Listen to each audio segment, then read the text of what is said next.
Stories of Futures Past presents 5 stories featuring space pirates. Wreck of Triton by Alfred Coppel.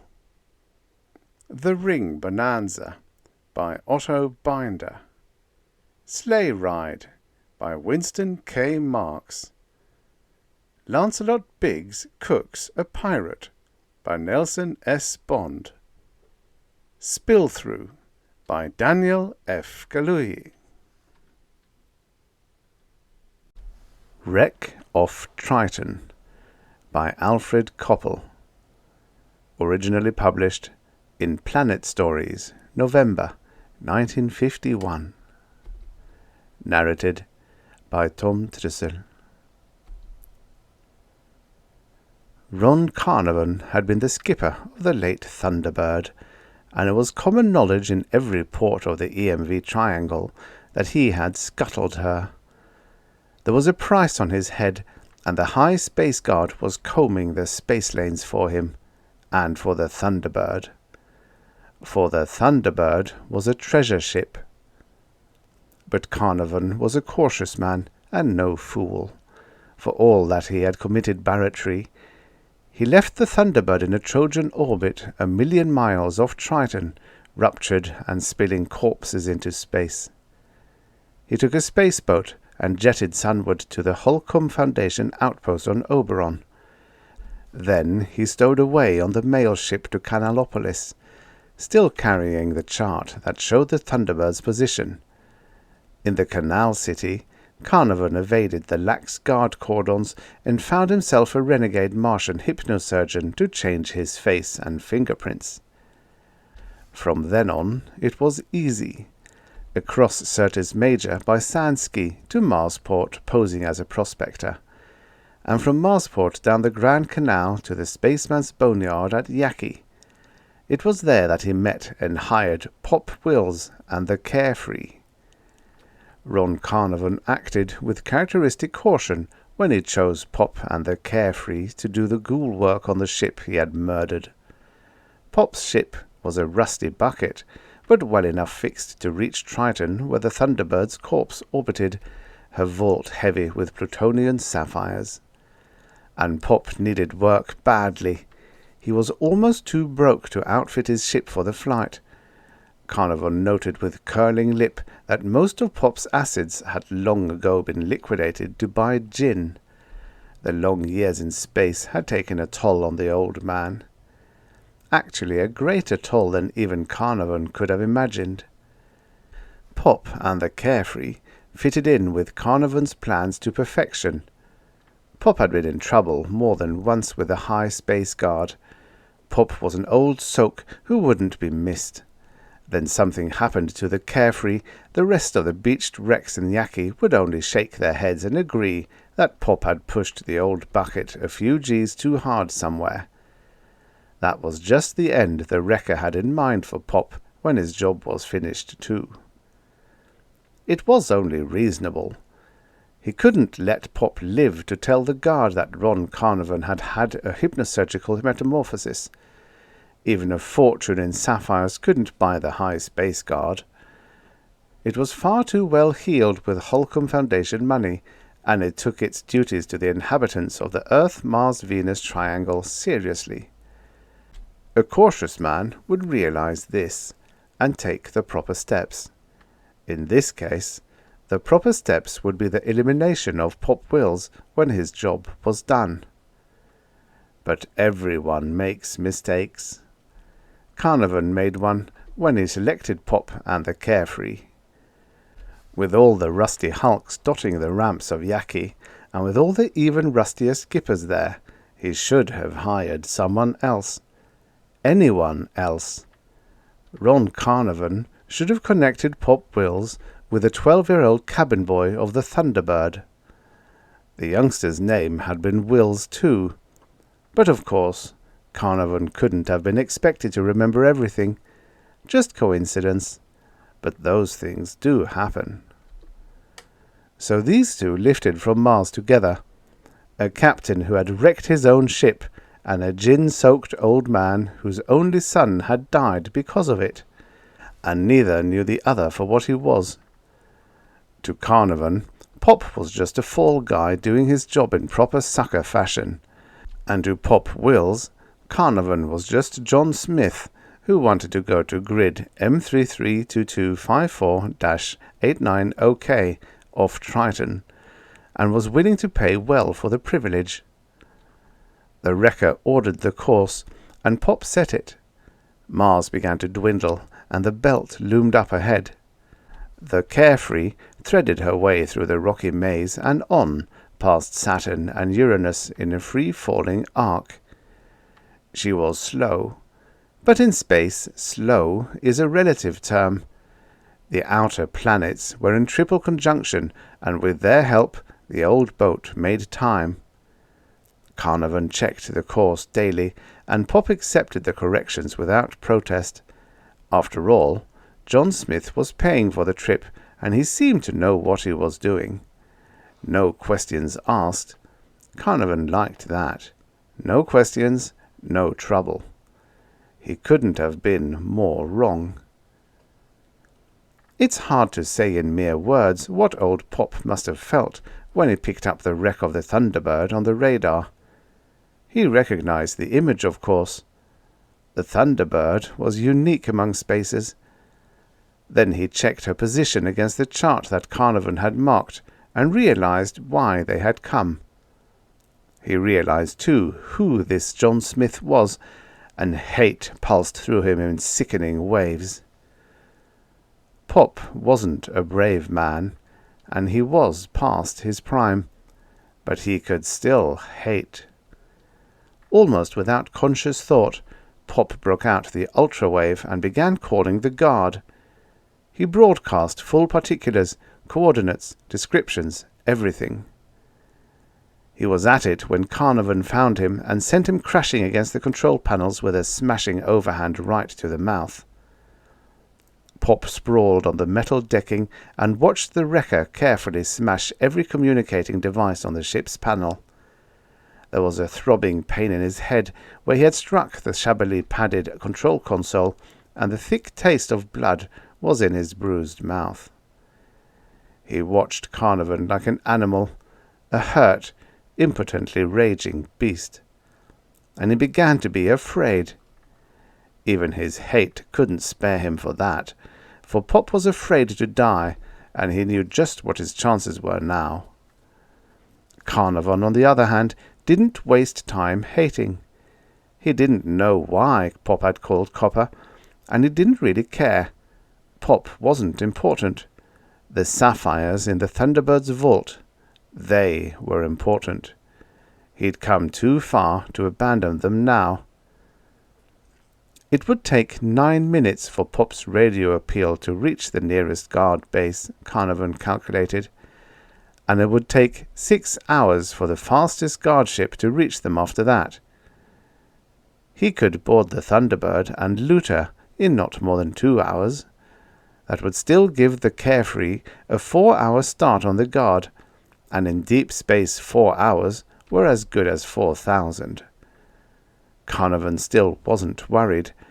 The wrecking of the Thunderbird had been the work of months, and he wasn't going to panic now. Ron Carnarvon wasn't that sort of a criminal. Blaster in hand, he motioned Pop to his feet. He wondered vaguely just why the old man had taken such a chance. He couldn't have any notions of collecting the reward for Carnarvon. The amount was less than the amount he was getting for doing this. Carnarvon smiled bleakly. Salvage job. And the old man was a coward. He could see it in the trembling of the blue-veined hands, in the shifting faintness of the watery blue eyes. The wrecker shrugged aside the thoughts as unimportant, and set to work. With the blaster in his ribs, Pop Wills did as he was told. He braked the Carefree to a stop 20 miles from the ruptured hulk of the liner. There were beads of sweat standing out on Pop's forehead, and his hands shook on the firing console. A thin trickle of dark blood marred his stubbled chin. His battered lips were unsteady. For a few bad moments, Pop Wills thought Carnarvon was going to blast him as soon as the Carefree lost way, but then even his gin-soaked mind began to understand that the end wasn't quite yet. Carnarvon needed help looting the murdered liner. If he was going to lay his hands on her valuables before the guard appeared, he'd have to get Pop working with him. Maybe if Pop had been more of a man, he could have stopped the wrecker cold right there. But long years of boozing had left Pop weak. He could hate well enough, but fear conquers even hate. And that blaster that followed him in every movement made Pops's thin blood run cold. Life, even a life like Pop Wills's, was better than the black void of death. Pop was ready to buy a few more minutes of life at almost any price, even from the man who had killed his boy. The old man was like a rusty watch spring, battered and wound to the utmost limit, and jammed there, frozen by the reality of that ugly blaster and the cold eyes behind it. Pop would help Carnarvon. He couldn't help himself, and his hate expanded to include his own senile weakness. The Thunderbird spun slowly in the light of the faraway sun, the rent in her hull gaping like a mouthful of jagged teeth. She had been a beautiful thing once, but she was ugly now in death. She had not died gracefully. Her back had been broken and her innards scattered. She orbited sullenly, and around her spun the broken fragments of her inner body, the bloated, frozen corpses of the men she'd carried. Against the backdrop of the stars and the blaze of the Milky Way, she seemed to be a blot on the heavens. Pop Wills and Ron Carnarvon watched her, each of them with his own thoughts. Then the wrecker motioned toward the suit lockers with his blaster. It took a bit of doing to get into his own pressure suit and still keep the blaster pointed at Wills, but Carnarvon was a large man and supple, and he managed it well enough. The Carefree had no escape boat, so there was nothing for it but to rely on the suit motors to take them across to the Thunderbird. It promised to be slow going, for the suit motors were weak and produced only 1/10 G of thrust. Almost anything thrown out ahead by a man in a spacesuit was enough to stop him cold. The recoil overcame the suit motor with ridiculous ease, and though the motor labored mightily, it would take a long while to re-establish the original direction of movement. But Carnarvon had an answer for that, too.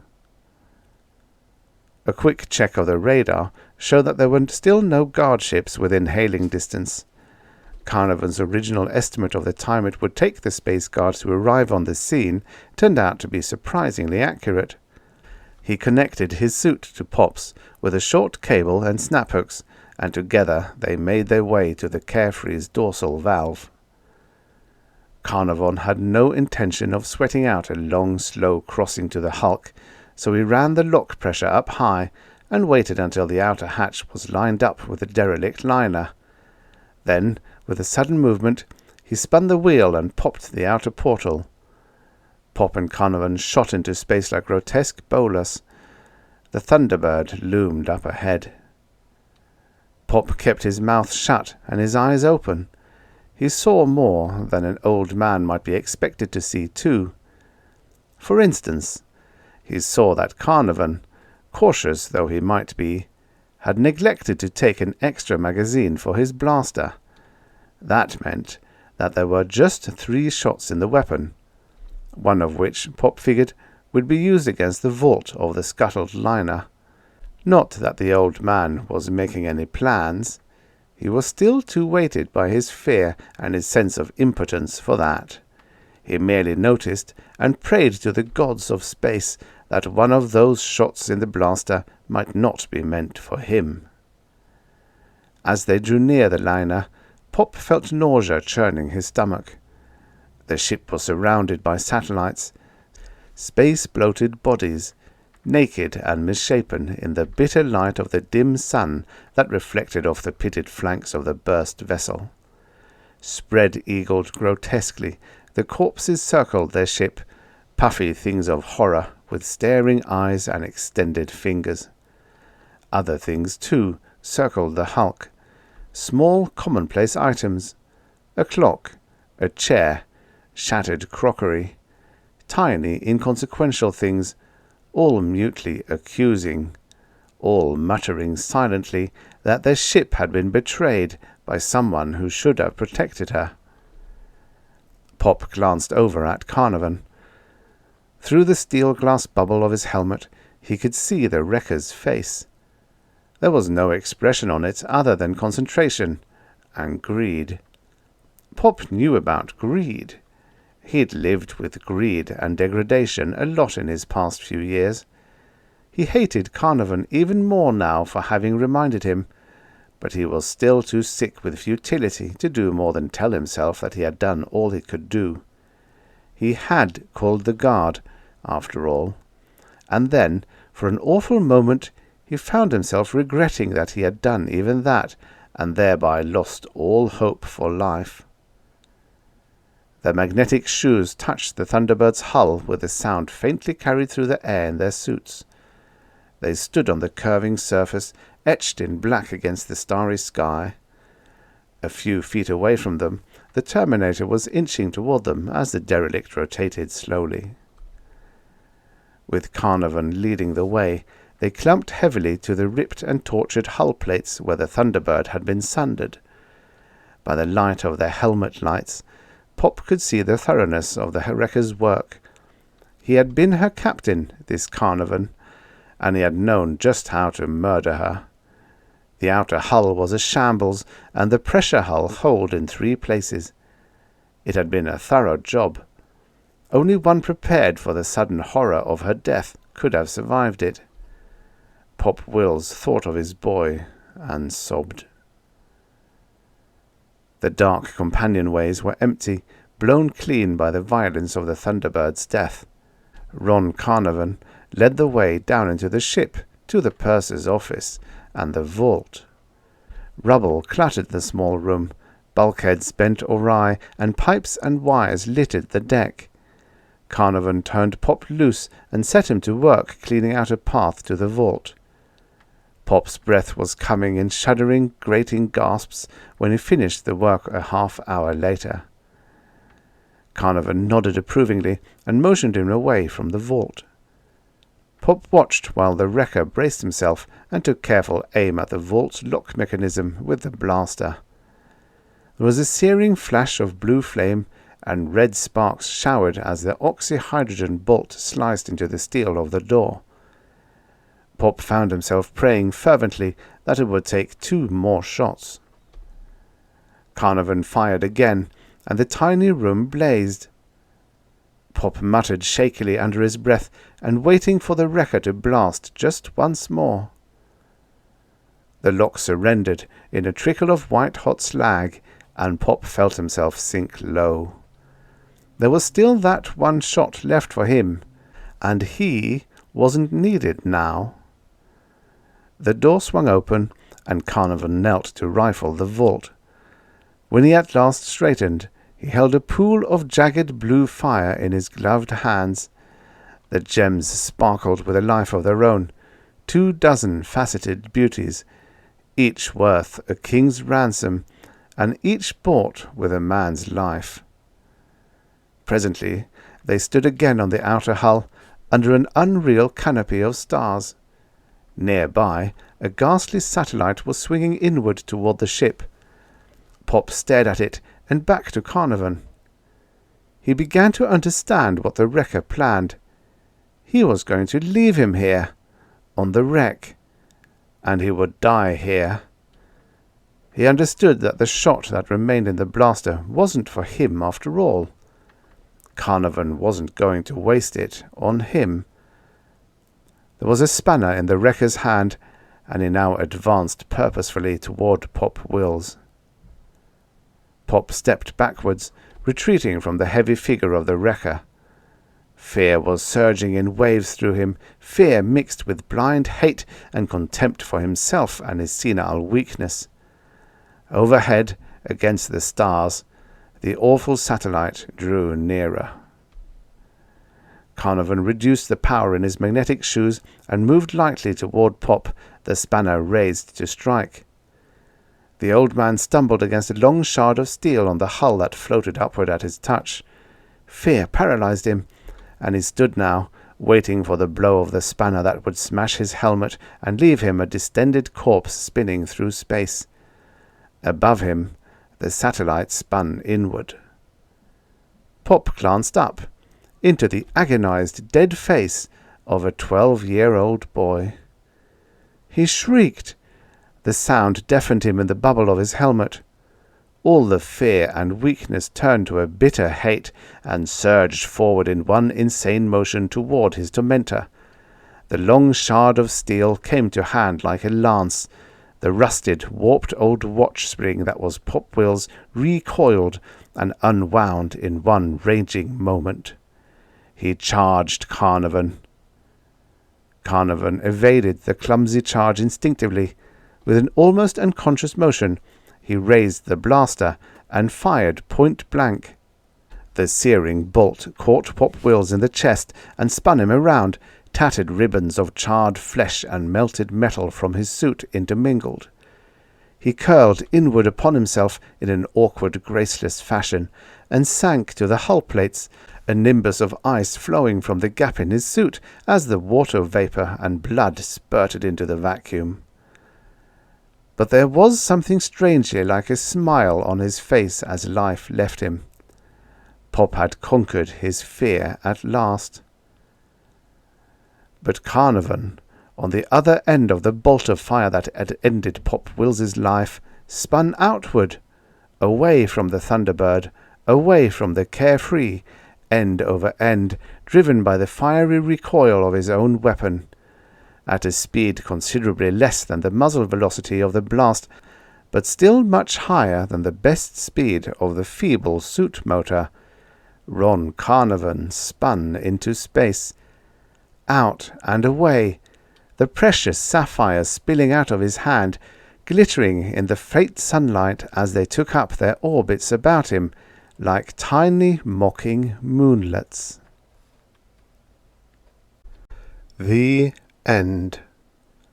Subscribe for your daily stories of futures past.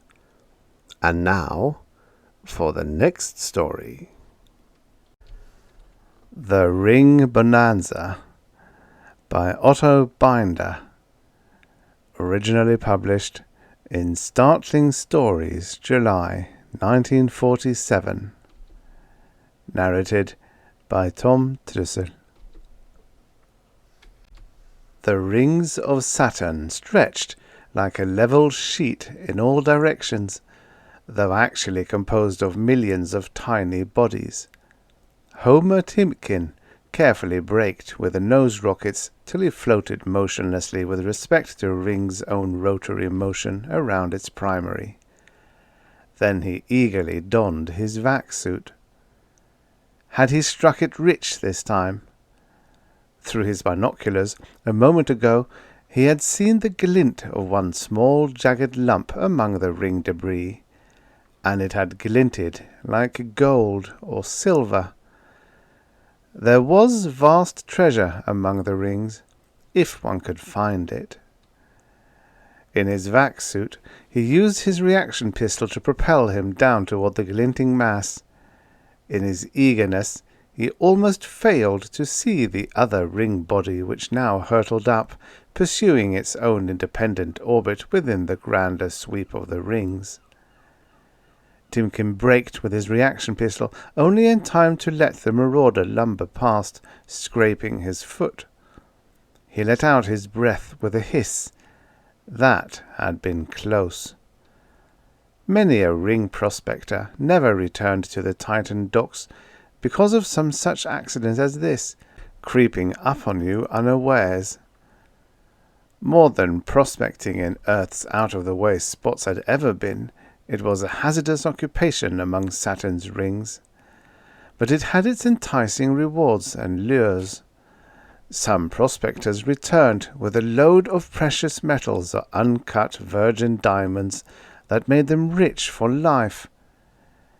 Timken reached the glinting body he had previously spied. It was irregular in shape, some 5 feet in its greatest diameter, and it had a yellow tinge in the soft light shed by huge Saturn over his shoulder. Timken permitted himself wild hope as he chipped off a piece with his belt pick. He held the chip up to his glassine visor, squinting at the grain. His face fell slack. "Fool's gold," he muttered, flinging the piece away in a small fury. It was just pyrites, worth a few cents a pound in the market, and not worth the hauling. Timken sat down on the miniature worldlet and cursed all the gods of luck and ill luck. He had been out a month now, and no Bonanza. Of course, it had been so for the past 10 years. Each year the old prospector hoped for his big find, and each year he only eked out a precarious living, picking up odd bits from the rings. He looked with bleary eye over the plain of the rings, stretching vastly in all directions. Timken was not young any more. His lean, spare body could not stand the rigours of space much longer. His leathery, seamed face showed the strain of countless near escapes from death. If he didn't strike it rich this trip, he'd have to retire poor. He'd be one of those derelicts, haunting the Triton docks and mooching meals. He shuddered. Hopelessly he watched the endless parade of the rings. By far the most of their expanse was just worthless rock. Then he saw a jet-black lump not far off. It was coal. Timken grinned mirthlessly. Coal had been used as an industrial fuel and chemical storehouse some 200 years ago. Today it was no more than a curiosity in museums. That was his luck, spotting things in the rings that would barely pay the expenses of his trip. As he sat, he also saw a whitish mass further along, fossil bones, and nearby a dully shining angular object, probably a bit of machinery. Sighing, Timken got up. "Got to make expenses," he muttered. "Might as well collect those odds and ends." His reaction pistol took him to the lump of coal. It was 4 feet in diameter, but in weightless space it was no strain for Timken to push it toward his ship and stow it through the back lock and through the hold. Then he went back for the space-bleached bones. Theory had it that there had once been a moon of Saturn within 2.5 diameters of the giant planet. Gravitational stresses had then exploded the moon into countless fragments which took up the same orbit after spreading out, and thus came to be the unique rings. Seemingly, there had once been life and civilization on the destroyed moon. Fossil bones, once buried within the moon's crust, now floated within the ring debris, and bits of machinery of some vanished and unknown race. There was no oxygen or moisture in space to rust them, and thus the metal remained perfectly preserved through eons of time. Timken looked musingly at the bones as he shoved them to his ship. They made up part of the skeleton of an ancient creature that possibly resembled an earthly tiger. The Saturn Archaeological Museum would pay 5 SS dollars for this, solar system dollars, the standard currency. Not too bad. Finally, Timken got the bit of machinery. It consisted of a broken portion of a huge cogged wheel with dangling wires and bits of other enigmatic mechanical devices. Timken wondered just how advanced the people had been who once inhabited the first moon. That was something even the experts didn't know with the few poor clues they had collected. For a moment, Timkin's imagination wandered. He pictured life on the first moon before the debacle. Towering cities, humming wheels, busy, industrious people. Then, abruptly, their world cracking apart into a billion bits. And now only this remained: the rings of Saturn. As Timkin brought the broken wheel to his ship, he took one last look around and saw another museum item. It had circled in slow gyrations and come into view from the back of his ship. Timkin got that too, perhaps the most intriguing find of the lot, for it was a stone with mysterious writing on it. The museum had quite a collection of such stones, evidently parts of temples or buildings. Seemingly, the people of the first moon had inscribed most of their stone walls with their writings. But these writings had never been translated. They were a riddle that baffled the best archaeological minds of the system. He also put this carved stone in the hold. "Huh," he grunted. "I'm just a scavenger for the museum, that's what I am." Timkin looked over the things crammed in his hold, gleaned from the rings for a month. Their total value could possibly pay for the trip, with a few SS dollars to spare. Yet one find of gold or precious stone, and he would dump the whole mess out and be far the richer. Growling to himself, Timkin took off his vac suit and went to the controls. He debated. He still had food and fuel enough for 3 days before he had to return to the Triton docks. What should he do? "I'm going to the crepe ring," he finally told himself. "I had no luck in rings A and B, so why not try C, just to play it out to the finish?" Timkin had started, a month ago, at the outer ring, Ring A. This portion of the rings had an outer diameter of 171,000 miles, and extended inward towards Saturn for 11,100 miles. Then there was a separation of 2,200 miles between rings A and B, named Cassini's division when first seen through an earthly telescope centuries ago. Ring B was 145,000 miles, outer diameter, and some 18,000 miles wide. Another space of 1,000 miles, and then came Ring C, or the Crepe Ring, 11,000 miles wide. So had the rings of Saturn distributed themselves under the laws of gravitation when the first moon exploded ages ago. The first moon had not been large, for the total mass of all the rings was estimated at no more than 1/4 of Earth's moon. Timkin urged his old rattletrap jetabout up from the plane of the rings till he had a clear path before him, and then jetted straight toward mighty Saturn, which hung in the sky like a bloated, vari-coloured marble. He crossed the narrow, empty space between rings B and C, and finally cruised over the outer edges of the Crepe Ring. Saturn was only 17,000 miles distant, and Timkin could feel the faint tug of its powerful gravitation.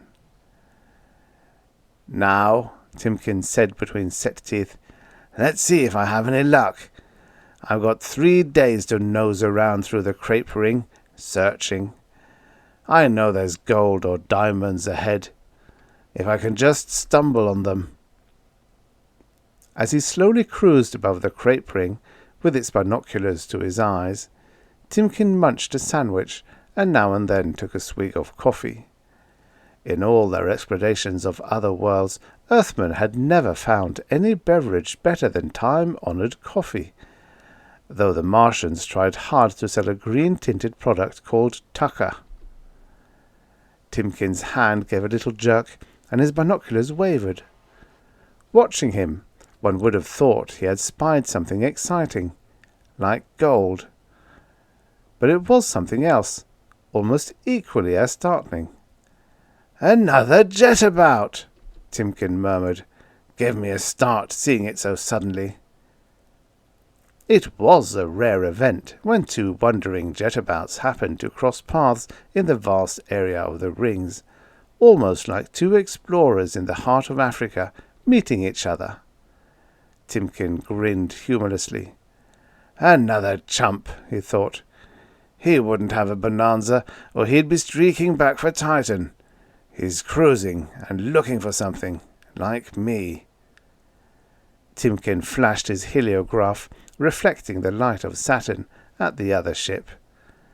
An answering greeting flashed back. Timken watched it as it kept going on its course and slowly faded into distance. He felt less lonely for a moment.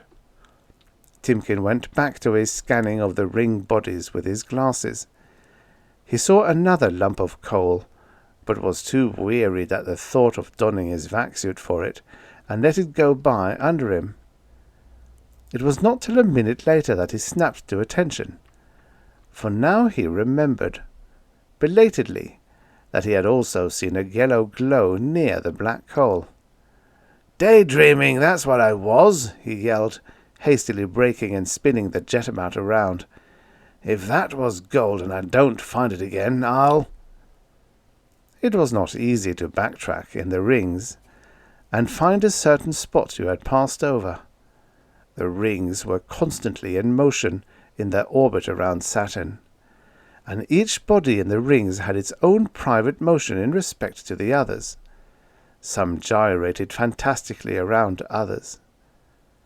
A huge body might in turn exert enough gravitation of its own to hold smaller bodies in its grip and force them to become its moons. And these satellites then perturbed nearby bodies, causing them to weave and shuttle within the ring. In short, any body in the ring might shift position enough in the space of a minute or two to be lost forever. Timken shot back to the coal lump. Yes, the coal lump was there, not having a complicated private motion. But where was the yellow lump that his blind eyes had seen and ignored? There were 100 other little bodies around the coal lump, and to look them all over one by one— Timken's heart sank to its lowest ebb before suddenly he saw the yellow glint again. Then, thankfully, he shot the jetabout over it and hovered, locking the controls. Minutes later, in his vac-suit, he was propelling himself down to the yellow lump via reaction pistol. "It's only fool's gold, of course," he told himself to calm his wildly racing pulse. "Just think of it as fool's gold, so you won't be disappointed again. Or it could be cheap copper, so don't get excited. Yet." Timken reached the yellow body, fumbled with his pick, and finally chipped off a piece. He noticed it sheared off under the hard pick rather than chipped. He dared to hope it was soft gold, and when he held the bit to his visor— "Gold!" He said the one word quietly. Then he sat down on the lump, shaken. "Gold!" he repeated. "I hit it! Gold! My bonanza! My dream for 10 years!" It was minutes before he could control his shaking nerves and allow the warm glow of exultation to spread through him like wine, giving him new strength. He arose, and like a bird made a circle around the lump, using his reaction pistol. He estimated its weight as 1,000 pounds, earth measure. Then he stopped to stand on it again, a king on an island. "Of course, it ain't pure gold," Timken told himself, "but it looks like about 50% pure. They say the first moon before it exploded didn't have many seas to dissolve and thin out the ore deposits. So I can figure about 500 pounds of gold, at the pegged rate of 37 SS dollars an ounce." Timken's head was too light and buzzy to reach the total. "But I'm rich," he exulted. "Filthy rich! gold is even more valuable today than it used to be on Earth in the old days." Timkin was right. Contrary to all fanciful and unfounded predictions, gold had never lost its value. True, the nations of Earth had all gone off the gold standard in the 20th century, and for a while gold was a forgotten metal, buried in vaults. But then it came into its own as one of the most non-corrodable metals. When space travel came into being, an alloy of gold became the standard coating for all equipment used on other worlds, some of which had noxious atmospheres that could rust iron or copper in days to worthless dust. But gold in its alloy-hardened form defied the worst other worlds had to offer. Thereupon, gold became a metal of commerce, and had its value rose even higher than its one-time value as a money standard.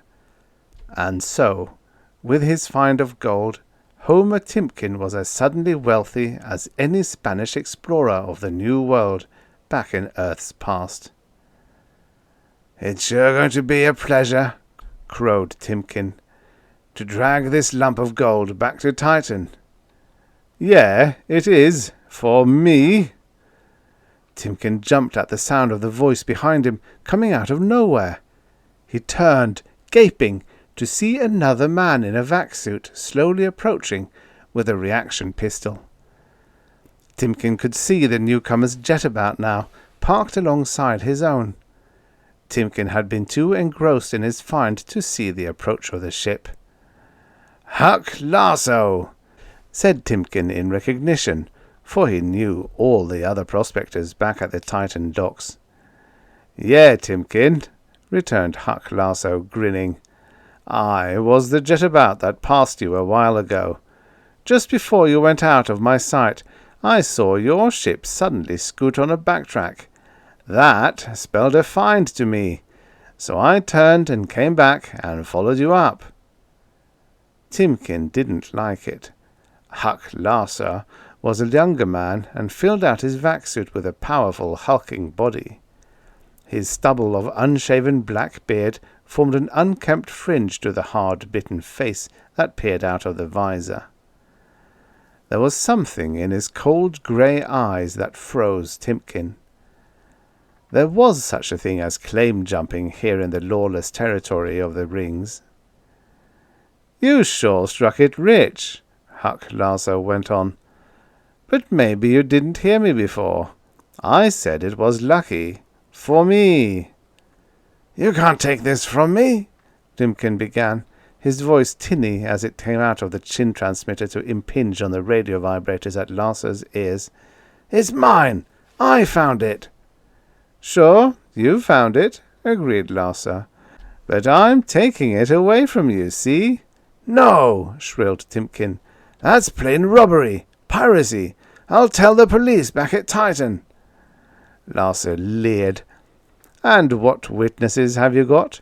You and me are the only two humans around here for 50,000 miles.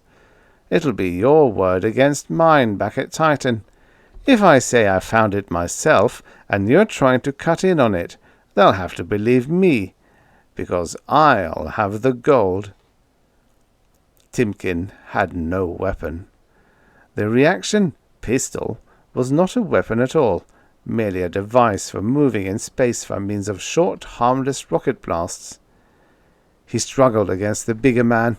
Lasso laughed as he gave the slighter man a shove that sent him spinning off the lump and almost into another ring body with jagged edges.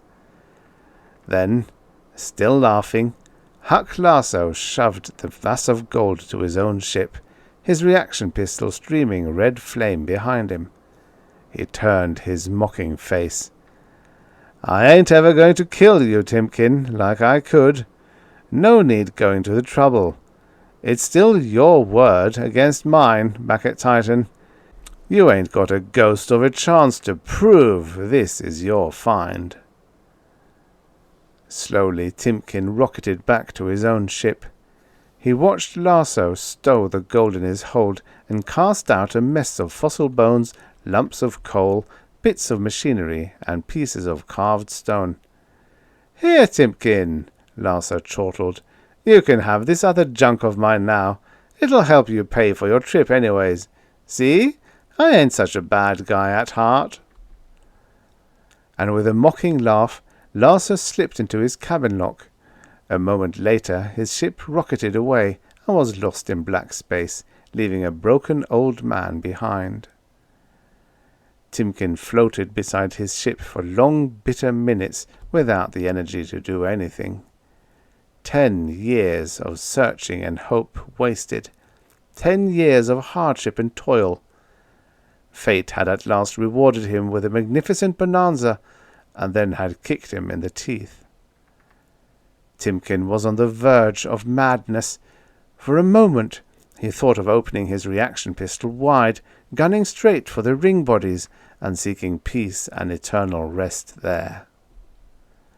But then, shudderingly, he brought himself back to sanity. The will to live triumphed, as it did in all living creatures in the universe. He looked at the stuff which Lasso had cast from his ship, which was slowly drifting away, scattering. Rousing himself, Timken began collecting it and stowing it in his hold. No need to let the stuff go, even if it was a mocking gift from the hated thief. He still had to make a profit on the trip. Timken held one carved stone in his hand for a moment, staring at its ancient writings. It was a triangular piece, and seemed to have 2 sets of writing on it. To keep his mind from plunging into black despair, Timken tried to picture again the ancient civilization of the first moon. But a slight, huddled figure sobbed aloud at the controls as the jetabout left the rings and aimed for Triton. At the Triton docks 2 days later, Homer Timken was calm and resigned. There was nothing he could do. No use to put in a complaint against Huck Lasso to the police. As Lasso had said, it was one man's word against another's. With no witnesses, the legal battle could only end with Lasso the winner. Sighing, Timken hired a rocket truck and piled the museum stuff aboard and drove to the center of Triton City. Here the Saturn Archaeological Museum reared, stately and imposing on its marble pillars. Timken drove to the service entrance and rang the bell. An elderly man answered and flashed a smile of greeting. "Well, Timken again," he said. "Back with another load of relics from the rings? I take it you didn't hit any bonanza then, eh?" "Well, Timken stopped. No need to go into his story and broadcast his shame and misery to the universe. "No, Professor Blick, no bonanza, but I've got a load of stuff for you to look over for your museum." Professor Blick, adjusting his thick glasses, came out and looked over each item as Timken took it off the truck. "Our prices are still standard, Timken," he said. $2 SS for a specimen of coal, 3 for fossil bones, 5 for bits of machinery, and 10 for the carved stones." "Why?" asked Timken curiously. "Do you pay more for the stones than anything?" "Because if they could speak, they could tell us far more about the ancient civilization of the first moon than any of the other items. We have a sizable collection now. We can't translate the writing yet, but some day we're going to find the Rosetta Stone that will give us the clue and open up the whole vast story." "Rosetta Stone?" Timken was puzzled. The professor went on conversationally. "Yes. You see, back on Earth many centuries ago, the archaeologists of that time also found carved writings, the ancient records of the Egyptians, and they, too, were a riddle. But one day a stone was found with not only Egyptian hieroglyphics on it, but another language. The text on this stone had been written in Egyptian and then copied in the other language, and that second language, ancient Greek, was known. So this enabled all the Egyptian writing to be translated and—" The professor's voice stopped with a queer gurgle. Timkin stared. He had just handed him the triangular stone which had been among Lasso's gifts. "Timkin!" screeched the professor. "This is it! This stone has 2 sets of writing on it. One is the unknown script of the first moon, and the other is, oh, thank the stars, it's early Rian, which is a language we know." It was all rather confusing for Timkin after that. The professor bawled at the top of his voice, and more men came rushing out. They all fell to talking as if the greatest event in the history of the universe had taken place. Timkin hovered on the outskirts of the group, forgotten for the time being. But then all the men turned to him.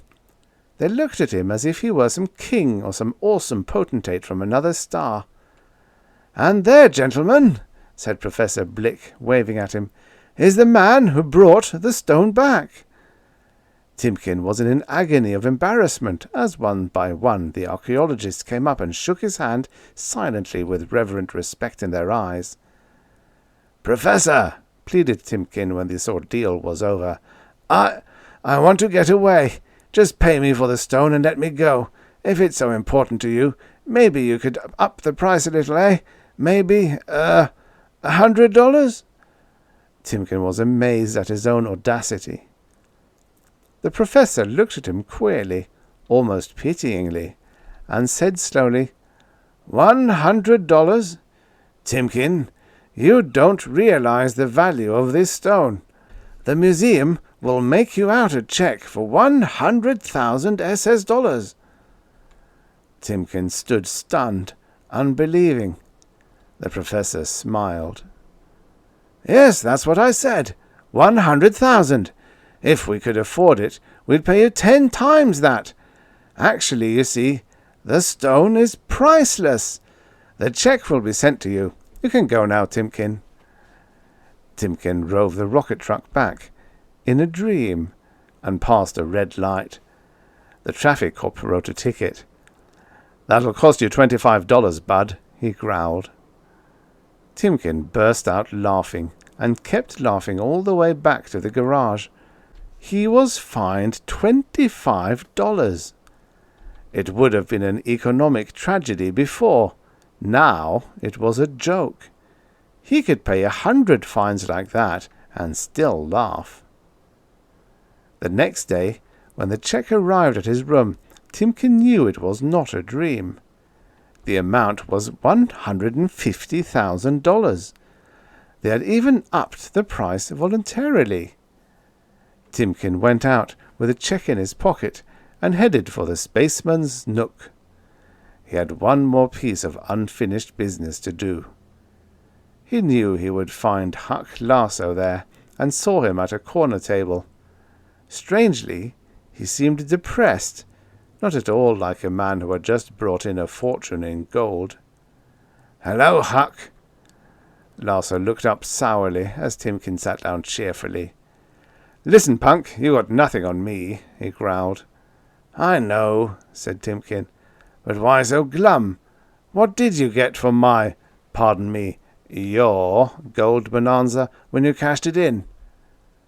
Lasso smashed his fist down on the table, spilling his drink. "Don't talk to me about that blasted bonanza," he roared. "You know what it was? It was just plain rock with a film of rich gold ore over it. A fake. A flop. I just got enough out of it to pay expenses, and that's all." "Too bad." Timkin grinned, feeling his cup running over. "Oh, don't go gloating," said Lasso. "I still put one over on you. I took the thing away from you, didn't I?" "Sure," agreed Timkin. "But you gave me something back which was worth—" At this moment Lasso sat up, as something came over the tavern radio, working through the hum. An announcer was saying, "Biggest news of the day! The Saturn Museum has just announced the find of a carved stone from the rings, which will allow them to translate all the hitherto unknown writings of the first moon. And in honor of the man who brought it back from the rings, they have named it The Timkin stone! Timkin was shocked himself. His name would reverberate down through the ages now, attached to a stone as famed as a Rosetta Stone of Earth. But the effect on Huck Larso was like that of a knife in his heart. He turned slow, stunned eyes to his companion. The Timkin stone? He mumbled. What? Timkin drew the check out of his pocket and showed it to Larso. Yes, I brought it in. Look, they paid me $150,000 for it. And, Huck, I hope you have a strong heart. Huck, that stone was among the stuff you gave me after stealing my Bonanza. Then I made the find, yelled Larso. It's me they should name the stone after. And you've got to turn over that money to me, Timkin. It's mine. I found the stone, and... Timkin looked him straight in the eye and said quietly, Any witnesses, Huck? The end. Subscribe for your daily stories of futures past. And now, for the next story. Sleigh Ride by Winston K. Marks. Originally published in Planet Stories, November 1953. Narrated by Tom Trussel. Frayne Lewis enjoyed another sadistic shiver as he moved up the narrow passageway to the captain's control room. To his flared nostrils, the warm, moist air of the small space freighter was still heavy with the smell of death. A psychiatrist could have told him that this was a neural confusion of olfactory sensation with a perverted emotional excitement of murder. But no physicians ever attended Frayne's murders, except at inquests. 3 crewmen, still warm, lay at their posts with bloody splotches staining their tunic pockets. 2 more chores aboard, and his pay, fabulous pay, was earned. For Frayne, simple plans worked best. He rapped on the grey magnesium panel. "Your lunch, sir," he called. Inside, a solenoid thumped. The port slid aside, revealing the captain's square back outlined against the white sprinkled velvet of space. As the executive turned away from the transparent nose dome, Frayne's weapon spoke its final invitation to eternity. The captain's eyes clamped shut, and in the reduced gravity he buckled to the deck in slow motion. Then Frayne swore as the dimly lighted astropit revealed another person. What was the navigator doing up here at this time of watch? The tall, uniformed second officer reacted even as unbelieving horror swept his face. Shoving off from the bulkhead, Frayne dodged the officer's lunge with a quick sidestep, but the motion smashed the side of his curly head into a grip stanchion. His ears rang, and blood spurted from a forehead gash. In a cold rage, he watched his opponent recover and crouched for another spring. "Sucker! You could have died nice and easy. Now we shall see." With cruel deliberation, he slipped his finger off the trigger and waited for the spaceman's desperate dive. Up whipped the heavy hand weapon in a short, vicious arc that splintered jawbone with an almost crisp, wood-snapping sound. Swiftly, Frayne secured the cabin door. Then he went about, binding the unconscious navigator with parts of his own uniform. When he was through, he stood for a moment, trying to orient himself in the hemispherical room. He compared it to a chart sketch provided him on Earth before he had stowed away in his special supply crate. Piracy. The word hissed into the silence with a quality of unbelieving. Frayne swung and saw that his victim had regained his senses. "Yeah, piracy. Didn't think it could happen, did you? They told you space piracy was impossible, didn't they?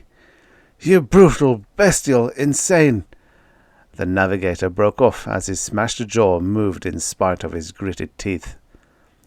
"Not insane, buddy, just irritated. You caused me some trouble, see? I'm saving you, buddy. His hand came away from his face, palm out, and smeared with red. I'm saving you for later. He moved surely now, the details of location well in mind. A low-placed locker, when opened, spilled out the gleaming metallized spacesuit which was prop number 1 in this stage play. A little nervously, Frayne fumbled with the unfamiliar garment. The officer watched with dull eyes as the killer prepared to don it. How many men alive back there? Subtract 3. That leaves 18, doesn't it? And you can write them off as soon as I get these pajamas on. Don't spill the air. For the love of Jupiter, don't spill the air. You have the ship. Why murder us all? Orders. I didn't make 'em. I just carry them out. For money. Big money. That's why I'm here. I'm reliable. Besides, your men might break out and pester me. They're locked in their quarters. You mean you're alone? I'm your man, space boy, Frayne said with flat boastfulness. He caught up a strange webbed garment of nylon yarn. What do you call this fishnet? It was in the suit locker. You wouldn't know about that, you earthbound slug. We call it spaceman's underwear. Didn't your buddies tell you about it? Frayne shrugged, started to discard it, and changed his mind. Better put it on me, I guess. I suppose it's pretty cold when the air goes out. Through twisted, motionless lips, the navigator told him. Very cold. Absolute cold. You won't live if you spill the air. Frayne said nothing.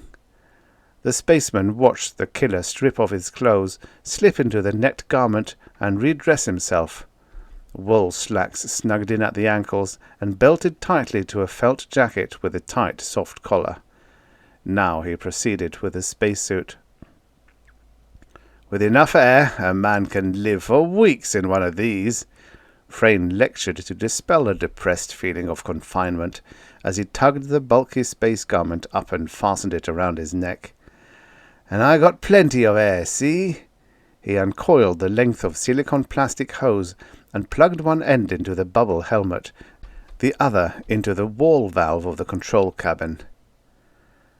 How do you intend to navigate this craft? The officer asked with honest curiosity. After a moment's reflection, Frayne could see no reason to conceal the procedure. He felt like talking. He had often talked to his victims before. Foolishly, perhaps, but his victims had never lived to repeat the conversations. Nor would this one. We'll be boarded in about 20 hours. They told me they couldn't trail too closely, or your radar would have alerted you. They'll have their own crew to take over. Suppose they don't show up at all, the officer needled. They will. Don't you worry your silly little head over that. But if they don't, the prostrate man insisted. You know, when you blow the main valves, you can't close them again from the inside. You may have plenty air for that suit, but how will you eat? Breathing is just one problem in a spacesuit. They'll be here inside of 20 hours, I told you. And you'll be dead. Why? Because they double-crossed you good. Sure, they'll get the fattest cargo this can ever carried, but your share of it will be a shove outside. You'll be just as damn dead as I'll be. How did they cross me up? A ghost of a smile distorted the swollen face that had once been lean and handsome. Find out, he said simply. In spite of himself, Frayne checked back on his procedure. Purposely or otherwise, could they have left out some essential step in order to reduce the number of splits on the cargo? He ticked off the steps of his project and could find no reasonable omission. Carefully, he fitted on the bubble, opened the oxygen valve, and made the meter read what they had told him. The hiss told him he was getting gas, but surprisingly, there was no perceptible motion of air in the helmet. Clever inlet baffles prevented the chilly draughts that had plagued pioneer spacemen with head colds and sneezes. He was sweating already, but, he reflected, it wouldn't do any harm to store up a little body heat against the hours of this absolute zero they talked about. He checked the chronometer, which he'd strapped to the wrist of his suit. "Right on time," he shouted in order to be heard through the plastic bubble. His bulky hand paused clumsily on the master air outlet valve switch. He raised his other arm in a derisive farewell gesture. "Quick frozen space punks," he shouted. "Get them cheap from Frayne Lewis, wholesale triggerman." He laughed hoarsely as he jabbed the switch. The sound of air rushing from vents never intended to be opened in space screeched to a shrill requiem even through the thick curved helmet. As the sound grew fainter, his suit bulged out and threw him off balance. He toppled over and landed face down on the dying navigator. For one grisly second, the swollen, contorted face with bulging eyes glared at him. Then he rolled away in a convulsed panic that ripped his air hose from its connection. The hiss stopped, and almost instantly his rapid respiration fouled the air of his tiny headspace.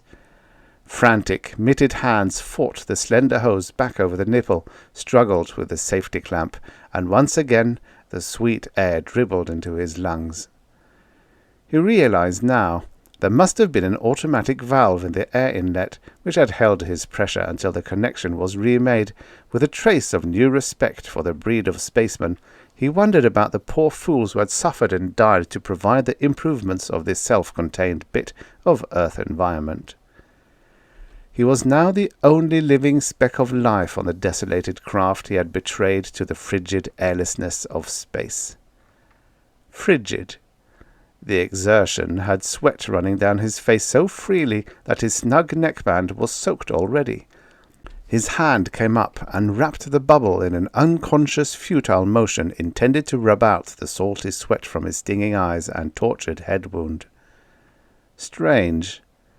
The cold was not penetrating at all. Even at the several points where his body and limbs made contact with the distended spacesuit, no sensation of coolness struck through. His feet were moist and hot on the heavy cork soles. He stared briefly at the two bodies near his feet. They were beyond explaining anything. The smell of death came back to his nostrils. Right through his helmet? There was no smell out there. The smell was in here, with him. Power of suggestion? The navigator had said he would die. Sure, a safe statement. Nobody lived forever. But he'd lived long enough to enjoy his cut of this little deal. His cut. The officer had said it would be a shove out into space. The death smell. His own death, perhaps.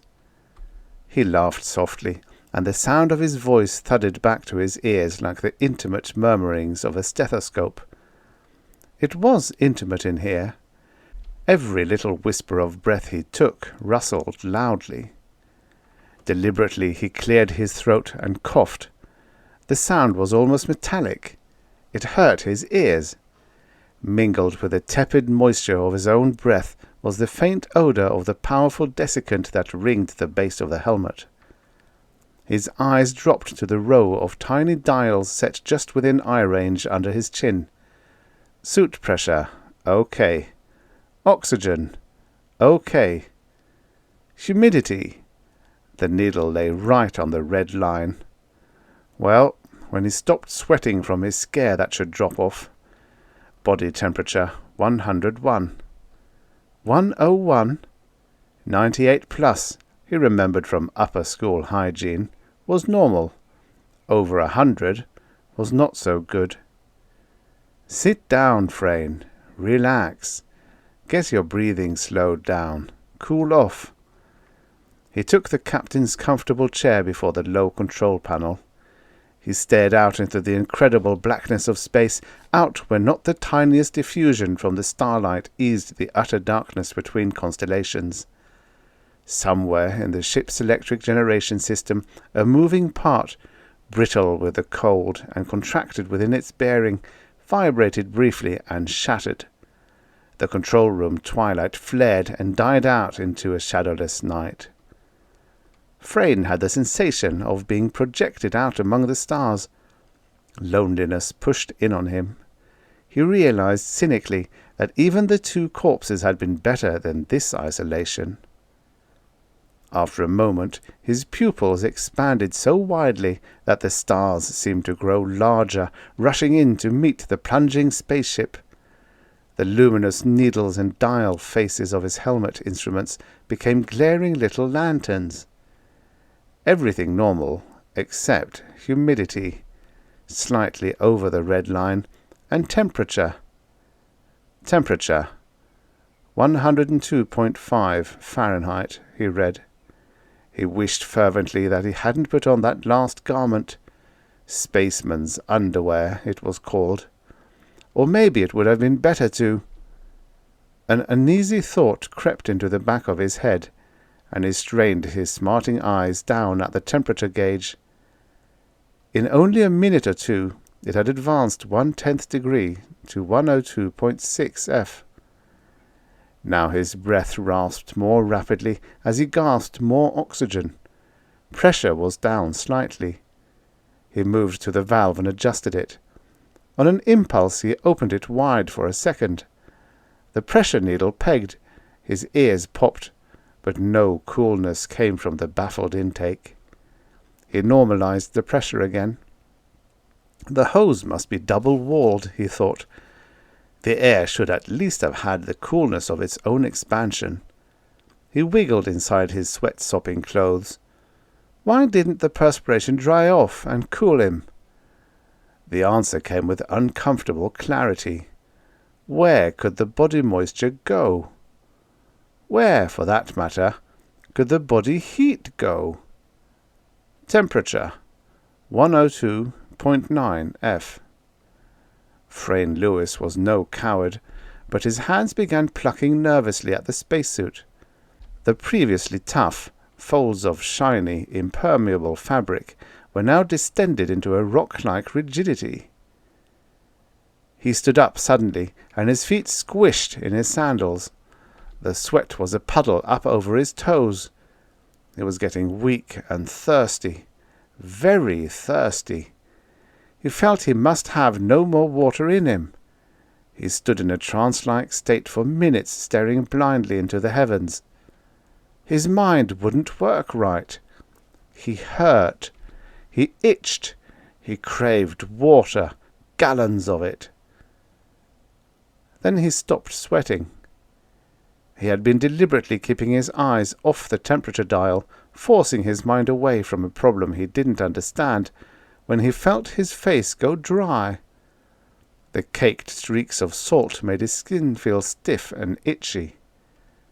Temperature, 104.3 F. Frayne now knew he was sick. At that rate of increase he couldn't last much longer. His head was buzzing, and the fantasies of fever were flashing lights across his bleared vision. He strove to fight off the hallucinations. He focused his eyes on the dim-faced chronometer and realized with a start that he had endured over 3 hours of his vigil. Perhaps he could last out. Whatever the fever was, it must ease off sometime.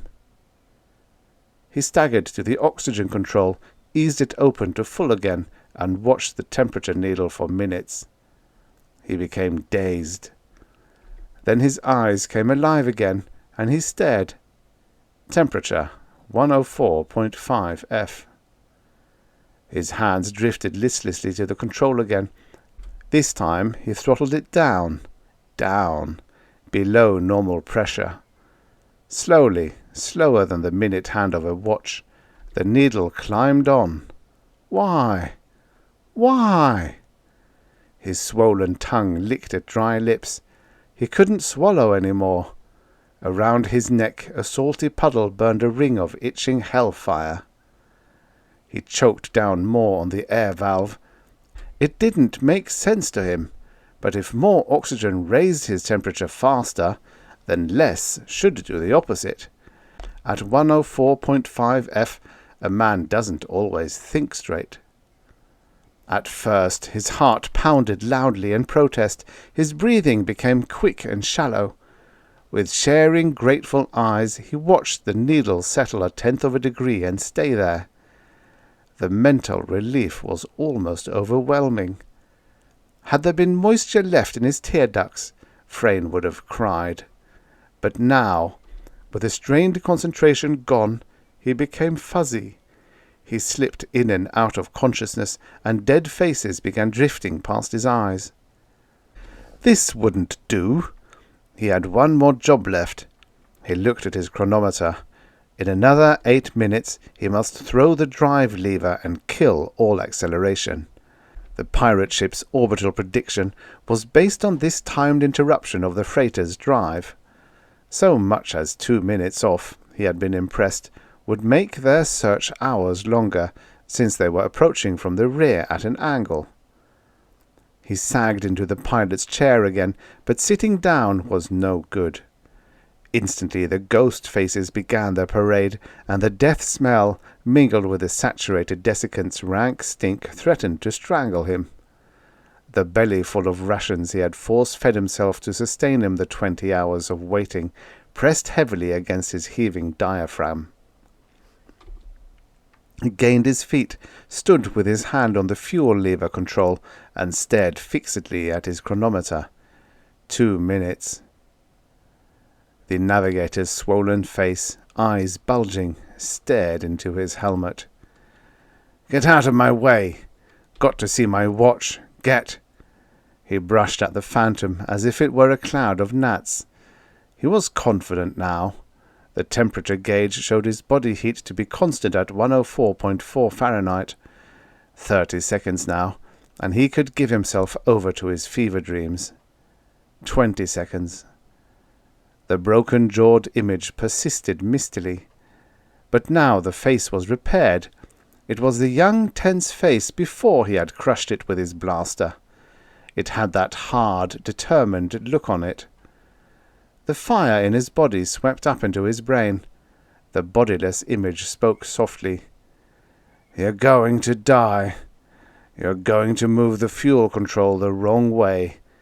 You can't remember which way they said to move it. It isn't marked. You can't remember." "Yes, I can." The chronometer said 12 seconds. "You made one mistake. You put on your clothes over the spaceman's underwear. Your body heat can't escape. Your brain is burning up. You can't remember about the lever. You will move it the wrong way." "So what? Then I'll move it the other way," Frayne screamed. The tiny clock zeroed. Frayne pressed the lever away from him. That was the way to stop any Earth vehicle.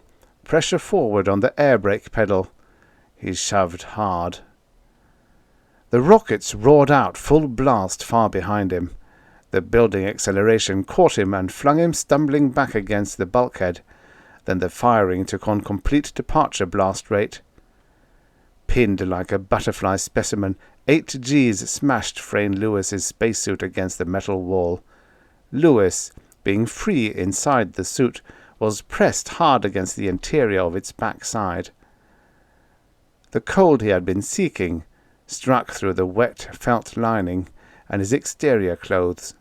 The thickly corded spaceman's underwear delayed the frost momentarily, but then the sweat froze. The death smell seized his throat. Dimly he knew what was happening, but he felt only heat. The sear of an atomic furnace burning his shoulders, buttocks, leg calves, through into his spine. The heat, the terrible sear of space cold. The end. Subscribe for your daily stories of futures past. And now, for the next story.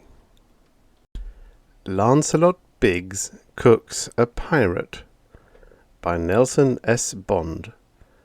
Originally published in Fantastic Adventures, February 1940.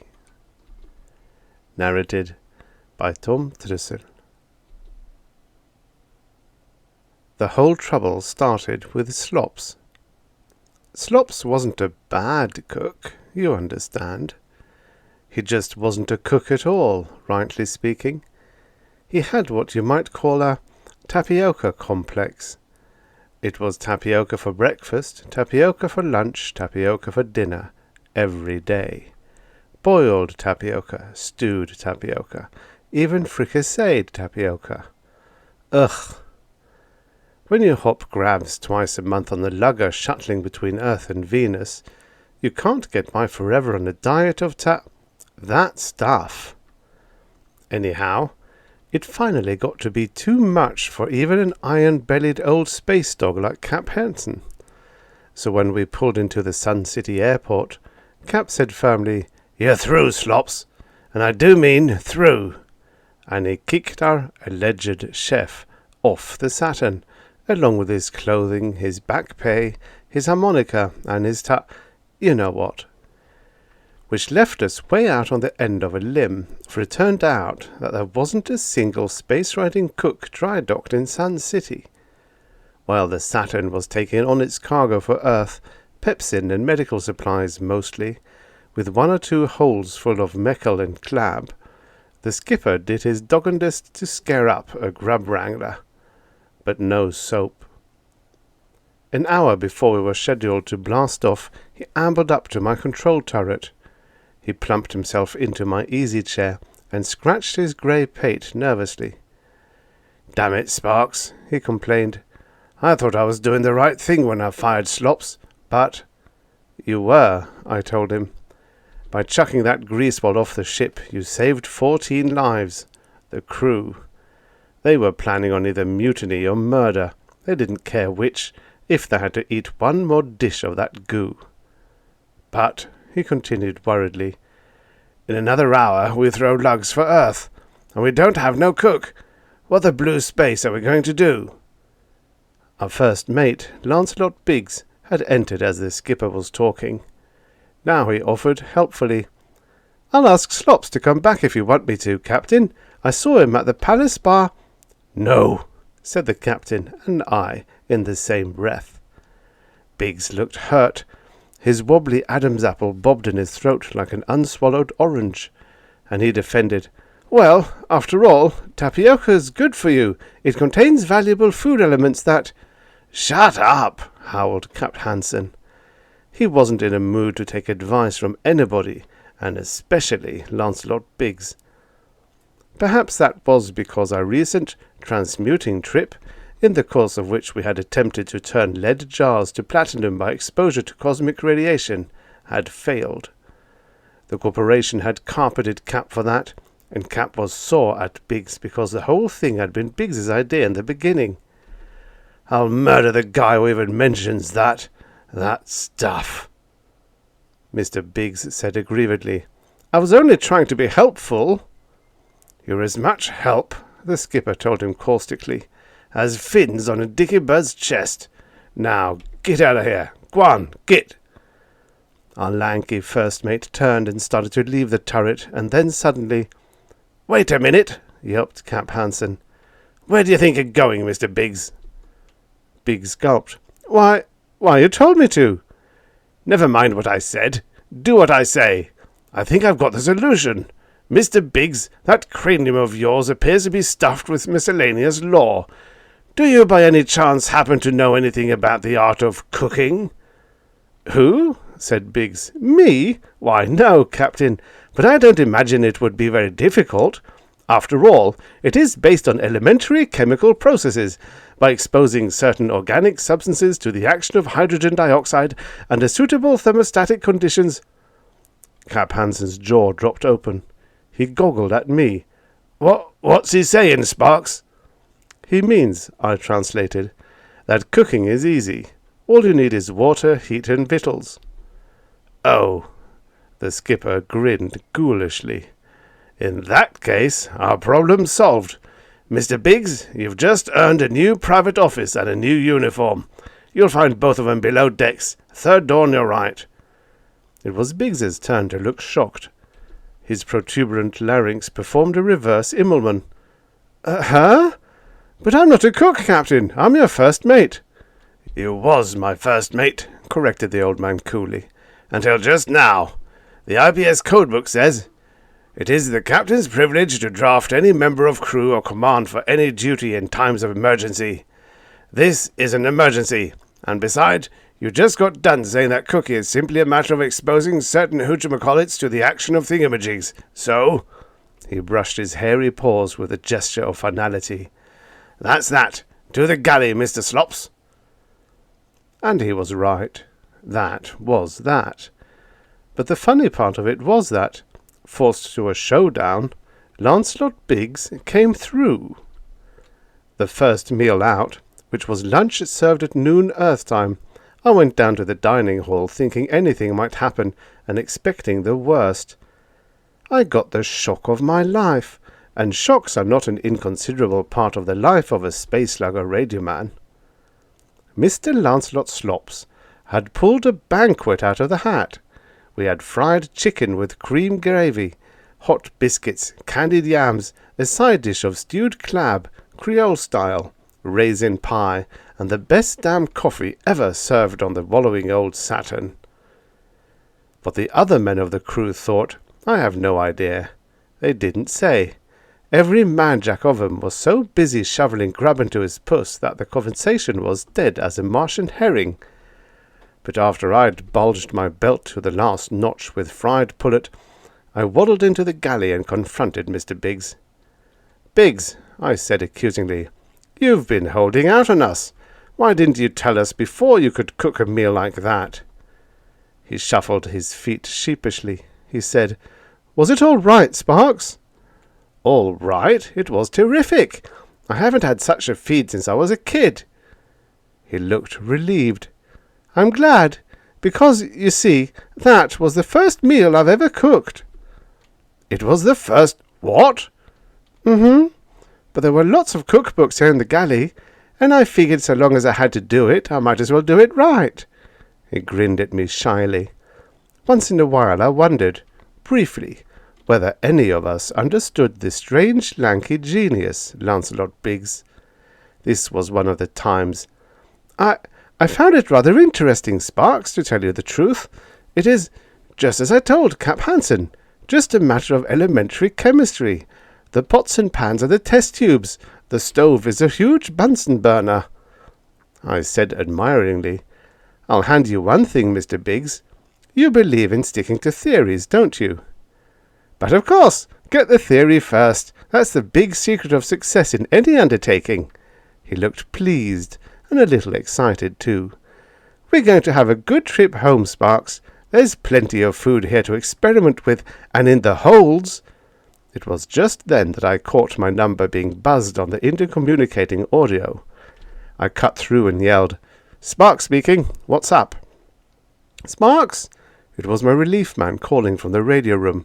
"You'd better come up here on the double. A message from Sun City, and I think it's bad news." "Right with you," I hollered. I snapped a brief "see you later" to Biggs and raced up the Jacob's ladder to the turret. My relief man was there, also Cap Hansen and the second-in-command, Lieutenant Todd. All three of them looked a bit grim and a bit glum, and quite a bit apprehensive. My relief shoved a wire flimsy into my hand. It was a cipher message from Sun City Spaceport. I knew the code as well as I know English and Universal, so I read it aloud. "Hansen, Commander, IPS Saturn, en route Venus-Earth. Turn back immediately for convoy. Pirate Hake, report on all coordinates 315 plus 909 your trajectory." It was signed, Allenby, Commander, SSCB. I stared at Cap Hansen, wondering if my face were as queasy as my tummy felt. I said, "Hake! Runt Hake!" Hansen said, "Yes, but that's not the worst of it, Sparks. Tell him, Mr. Todd." Todd wet his lips and faltered. We're in a serious spot, Sparks. We accelerated to max 20 minutes ago and cut motors for the free run. And since we had, or thought we had, almost 9 days of idleness, I told Chief Engineer Garrity he could take down that number 3 hyperatomic that's been missing. That still didn't make sense. I said, so he took it down. So what? He can put it together again, can't he? No, he found the casing worn, melted it down for a recast. We can't recase it for at least 2 days. For the sake of you earth lubbers who don't get the lingo, let me say it in words of 1 syllable. We were in a hell of a jam. The hyperatomics are the motors that operate spacecraft. In this case, one of them had shown signs of weakness. With the ship free-wheeling, so to speak, in space, the engineers had taken down the faulty motor, discovered it needed remoulding, and had melted down the casing. As Todd had said, it would take at least 2 days, probably more, to recast the moulding, put the hype together again so we could blast. But the worst of it was hake. Runt hake. There are pirates, and pirates in the wide transverses between the planets. Some of them are good guys. That is, if an outlaw can ever be considered a good guy. Like Lark O'Day, for instance, that gay, smiling bandit who always gave lugger captains a signed receipt for the cargoes he stole, and who had once let a tramp freighter go through untouched because the captain acknowledged his life savings were wrapped up in the cargo. Who had once stopped a passenger superliner for the express purpose of stealing a single kiss from its charming passenger, the newly crowned Miss Universe. But others were skunks and dogs and, well, think of the nastiest things you can think of, then multiply by 10, add infinity, and you have Runt hake. Runt hake was a killer. A throwback to the rotten old days when men's first thoughts were of death and war and violence. He was a pirate, not so much because of the value of the cargoes he lifted, as because he liked to do battle, and he had a sadistic strain in him somewhere. His idea of a good clean fun was to board a freighter, like the Saturn, unload the cargo at his convenience, then blast a slow leak through the outer hull. After, I might mention, having first removed all life skiffs and bulges from the ill-fated victim. Once, in the asteroid Sagossa, I saw a ship that had been scuttled by Runt hake's cutthroat crew. Its crew still remained with the ship, but not as recognizable human beings, as raw and frozen clots of pressured flesh. Oh, a swell guy, this Runt hake. And now we, disabled and helpless, were drifting right into the trajectory where he awaited us. Cap Hansen said grimly, "There's nothing much that we can do about it, of course. We've got 1 6mm rotor gun forward. We'll give him that." "And get ourselves blown to atoms," interjected Todd, "with his Pierce guns. No, Skipper, that's no good. But how about the Ampy? If we set out our Ampy, maybe—" An Ampy is that strange energy-devouring beast from Venus whose inordinate appetite for electrical power forms a shield for spaceships penetrating the heaviside layers of the various planets. It wasn't altogether a bad idea, but Hansen shook his head. No, it wouldn't work. An Ampy couldn't take a heat ray. There's only one thing to do. Send word for the convoy to come on the double quick, and hope it reaches us before we run into hake. That was my cue. I shoved the relief man to hell off the bench and got the wobble-bug going. And, mister, I filled the ether with SOSs and added a couple of PDQs for good measure. I picked up an acknowledgement from Sun City and threw them a hasty explanation. They wired back that the convoy cruiser would make all haste and not to be frightened. Ha! Can I help it if my knees chatter? There was one thing you could absolutely depend on Lancelot Biggs to do, and that was stick his nose in at the wrong minute, for as we three were giving the sob towel the good old go-over, the door popped open, and who gangled in but Mr. Slops, first mate and bottle washer. His face, in contrast to ours, was radiant with joy and delight. He had a grin on his phiz that stretched from here to there and back again. He chortled, "Hey, Cap!" "Go away," mourned Capt. Hansen. "I'm thinking." "But look!" Biggs opened one ham-like paw, and there was a wee grey ship mouse. He placed it on the floor before him. "Look what I found in the number 4 bin. It acts so darned funny." "Go away," repeated the skipper, still gloomily, "if you make me lose my temper." Biggs said, "But it does act funny." And to tell you the truth, the little mouse did. Usually, you know, a mouse is the scariest thing alive. Put him down in a place like this, surrounded by giant humans, and he'll run like mad to the darkest corner. But this little twerp didn't run. Matter of fact, he deliberately moved to the man nearest him, Todd that was, and began to nuzzle himself against Todd's shoe, just as if the lieutenant were an old and loved acquaintance. Mr. Biggs chuckled again. "See that? Do you know what makes him act that way, Skipper? I'll tell you, it's the "Mr. Biggs!" The old man's face was fiery red with rage. "This is no time for nonsense. Within hours, or perhaps minutes, we may all be dead. Now, for the last time, get out of here." Biggs, sort of stunned, said, "Yes, sir." He retrieved his curiously acting little pet from where it rubbed its soft muzzle against Todd's shoelaces, put it in his pocket, and backed out the doorway. As he went, he tossed me a beseeching wigwag. I nodded. Then, when no one was paying me any never-minds, joined him in the runway outside. "What's the matter, Sparks?" he demanded. I gave it to him, both barrels. He had a right to know. Every man has a right to know when it's bye-bye time. "But don't tell the crew," I warned. "The old man'll do that if he thinks best."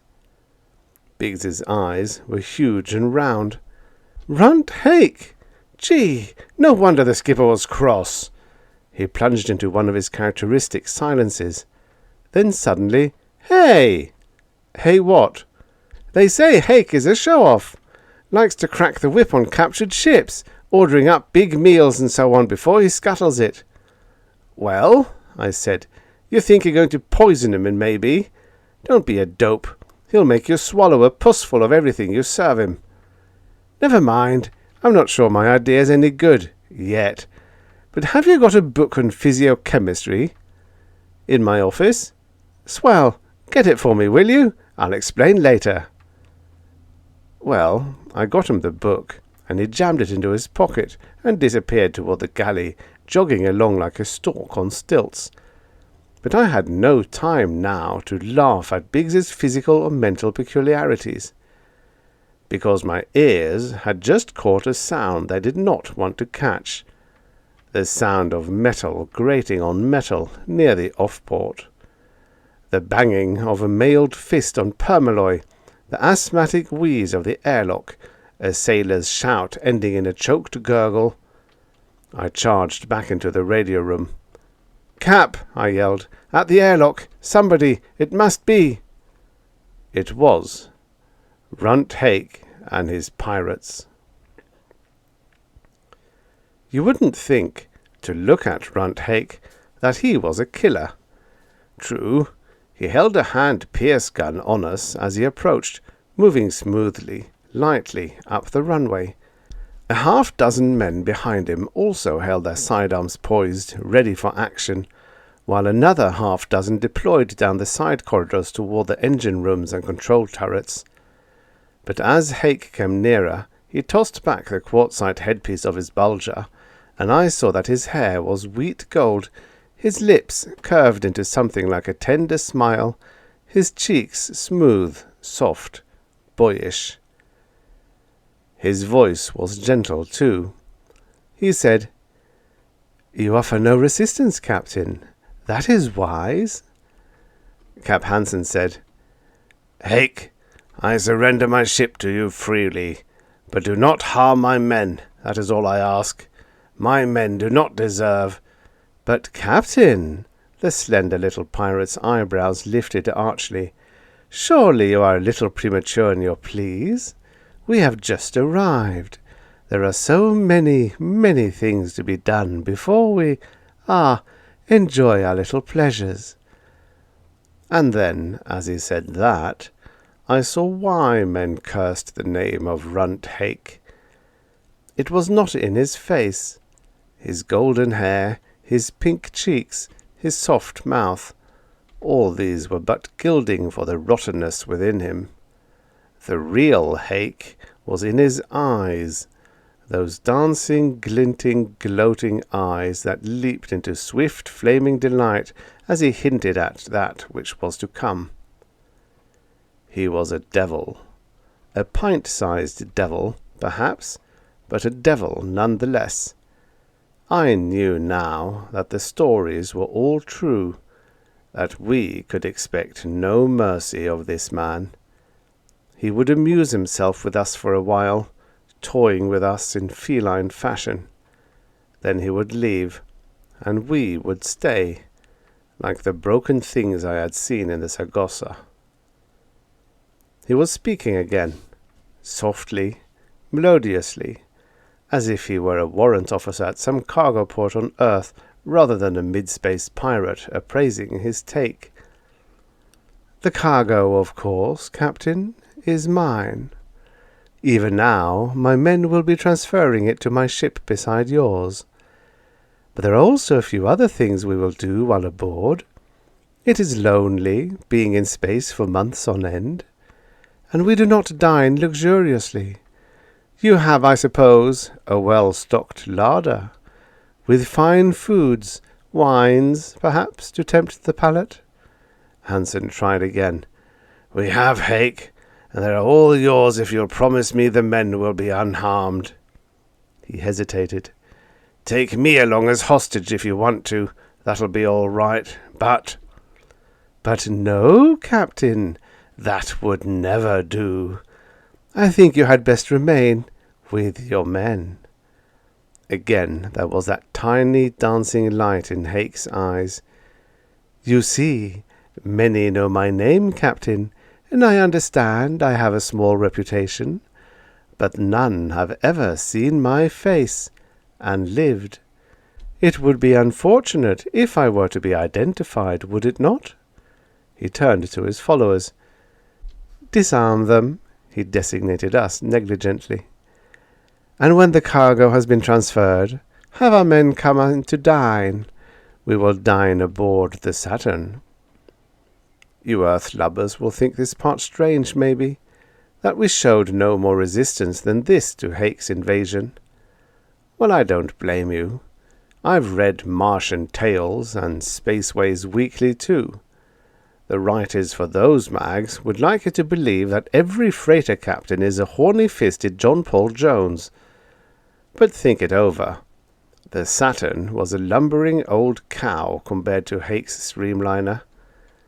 Hansen had adopted the only sane policy, to placate the pirate, be nice to him, hope we could stall off his scuttling plans until the SSCB cruiser reached us. So for more than 2 hours, unarmed and disconsolate, we of the Saturn sat around and diddled our fingers while Hake's men, using our engine crew, the wipers and blasters, for porters, transferred the more valuable parts of our cargo to their ship. They didn't take the bulk stuff, just small necessities that could be fenced from a hideout on one of the rogue asteroids. Meanwhile, Runt Hake had made at least one special trip, down to the galley. He took Todd and Cap and me along so he could keep an eye on us. Down there, we found Lancelot Briggs quietly reading. Hake said in that soft purr of his, You're the cook on this ship. Big answered, You will address me, suggested the little outlaw, as sir, Very well, Slops. I want you to prepare a meal for us. A good meal. Fresh meats and vegetables. You have no idea," he drawled this last to Hansen, "how one wearies of canned concentrates." Hansen just glowered. But Biggs looked confused. He said, I'll have to get produce from the storage bins if you want a big meal. This galley's small." He looked around him helplessly. Hake nodded. "That is granted. But mind you, attempt no medieval, toxicological exploits. I remember the chef of the Speaker tried something of the sort. Poor lad, he screamed horribly. I shall never forget it." I bet he wouldn't, the louse. But I hoped now that Biggs would understand I had been right. He couldn't pull any funny business on Runt and get away with it. He seemed to understand all right. He said, goggling, "I'll do the best I can, sir. It will take a little time, of course." "We have time and to spare," agreed Hake. "A good meal, that is what we want. And now, gentlemen," he motioned us toward the turret room. We started to leave the galley. I was the last to pass through the door. As I did so, I felt a fumbling at my side. Mr. Biggs was shoving something into my pocket. He whispered in my ear, "Sparks, give each of our men a piece. Tell them to chew it." For a moment my hopes flamed high. I didn't know what Biggs had up his sleeve, but I dared dream that he had devised some way of overcoming the pirate menace. But when I managed to get away, unobserved, a few minutes later to see what he had thrust in my jacket, my hopes died as suddenly as they had been born. The stuff was nothing but pepsin. Plain, ordinary pepsin. A by-product from the outspread Venusian ranches. I was half-minded to chuck the damn stuff away. I thought maybe worry, desperation, had made Biggs slip his gravs. Then I thought better of it. After all, he may have had some reason, and in a spot like this, any gamble was worth taking. So, slowly, I started getting the stuff distributed around. I managed to slip half the package to Doug Enderby, the steward, with instructions to get it to the Black Gang. I met Chief Garrity 'tween decks, and I gave him some for his engine room crew. Todd took a piece, wondering, reluctant, but put it in his mouth when I signalled him to do so. Me? Sure, I had some too. After all, it tasted good, and a man might as well check out with a clean taste in his mouth. The only man I couldn't slip a piece to at any time was Cap Hansen. Runt Hake had the old eagle eye on the skipper. Matter of fact, Hake had the eagle eye on all of us. He didn't miss a trick, that murderous little squirt. Just before dinner was served, he made my heart miss a beat when he asked, "What are you chewing on, Sparks? Gum?" He gave me the fright and the out at the same time. I nodded. "Yeah," I said. Then, fearful not to ask, "You want a piece?" He shuddered delicately. "Barbarian custom. I do not want a piece." Boy, was that a break for our side. So, like I said, Biggs donged out the dinner call, and we all went into the mess hall. Talk about irony. Here we were, a score of honest, hard-working spacemen, and an equal number of pirates, sitting down to the same table, eating the same meal. Screwy, sure, but that was Hake for you. As Mr. Biggs had said, he was a show-off. But don't think he took any chances. We were unarmed. His men were walking hardware stores.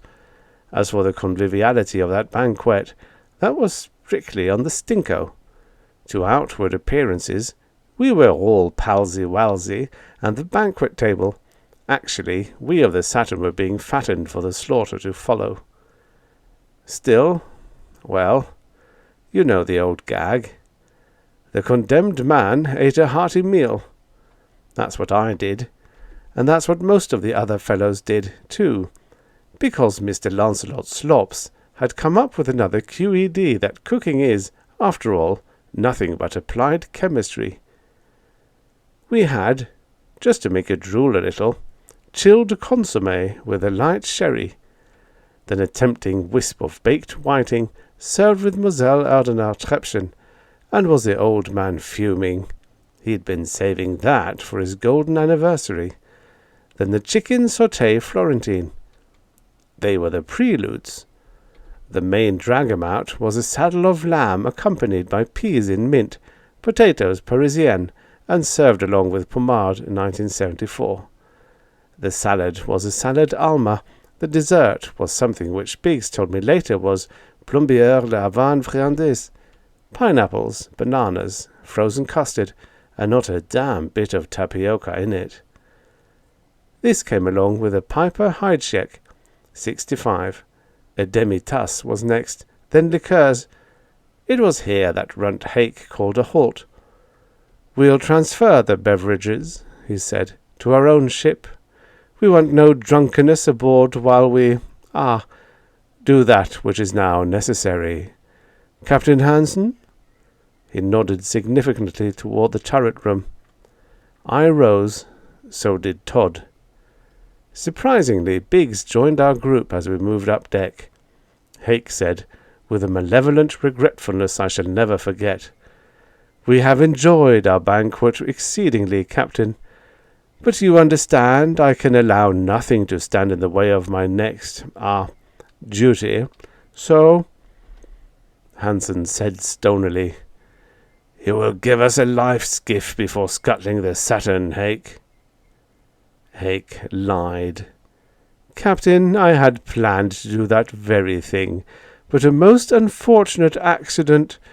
It seems that some of my men were so careless as to blast holes in each of the skiffs. Of course, if you'd still like to take your chances in the damaged craft." Oh, he was a whipper, that Hake. I looked at Todd and saw the same thought mirrored in his eyes that I was thinking. This was our last chance. If we didn't get Hake now, it would be too late. I tensed myself. If we could grab the pirate chieftain, maybe his men would not dare do anything for fear of hurting him. And Hake, quick as he was on the trigger, might not get us both before. Then once again Lancelot Briggs intervened. To me he barked, "No, no, Sparks!" And to Hake, quietly, almost tenderly, "Why, Mr. Hake, it is all a big mistake, isn't it? These rough, nasty old men thinks you want to hurt them, and you don't at all. Aren't they the old meanies?" And then, hold your hats, folks, and then Runt Hake's soft mouth began to twitch. Yes, twitch. It pursed up like the mouth of a kid. His eyes wrinkled, and began to blubber. "Hurt them?" he complained. "Me hurt them? Why, I wouldn't do a thing like that. I love them. They're my pals." And he tossed his Pierce gun away, reached out and patted Biggs's cheek. Beside me, I heard Lieutenant Todd whisper hoarsely, "Good gods of Greece, what is this?" I myself was stunned for a moment, but I had sense enough to stoop down and get Runt Hake's gun before the crazy interlude had passed. "He's blown his fuses," I squalled. "Grab him, Todd. Mr. Biggs, come with me. You and I will round up his crew." But Biggs said quietly, "Take your time, Sparks. There's no hurry, see?" He stepped to the wall, flicked on the visiplate that showed the interior of the mess hall, and there, where a moment before a grim-faced score of space pirates had maintained watch over our crew, now our crew was standing staring with blank, uncomprehending faces at 20 men who looked and acted for all the world like affectionate puppies. They were hugging each other, patting each other's arms and faces, murmuring soft words of endearment. It was stupefying. More than that, it was embarrassing. Off in one corner, a bearded, one-eyed outlaw dandled a companion on his knee. Another burly bruiser, big enough to tear a man in half with his bare hands, was playing piggyback with a buddy. I gulped and stared and gulped again. I choked. "But what?" Biggs said suddenly, "Sparks, you didn't give the skipper a piece of that pepsin." "I didn't get the chance. But how?" Then I saw. The skipper and Runt Hake were sitting in the same chair, murmuring soft words of tenderness at each other, stroking each other's hair fondly. Just as I looked, the old man leaned forward and gave the pirate a big juicy kiss on the forehead. And just then there came a welcome interruption. The audio throbbed to electric life. A brusque voice rasped, "Calling the Saturn! Saturn ahoy! SSCB cruiser Iris calling. Stand by. We'll come alongside you in 20 minutes. Afterward, when Runt Hake and his pirates, still babbling incoherent protestations of endearment, had been removed to the patrol ship and taken back toward the Venusian prison that had long awaited them, we held a confab in my radio room. Todd was there, and Chief Garrity, and Lancelot Biggs, and myself. Also a very foggy-eyed, befuddled Captain Hansen, who seemed to be having a hard time keeping from saying we were all "dear sweet boys," as he had told us quite a few times in the past hour or so. I couldn't make head or tail of it, so I asked Biggs bluntly, "But what was it, Mr. Biggs? We all know it was something you put in the food. Something from which the pepsin saved us. But what? Surely no drug would make a man act like that." Biggs grinned, his Adam's apple jerking amiably.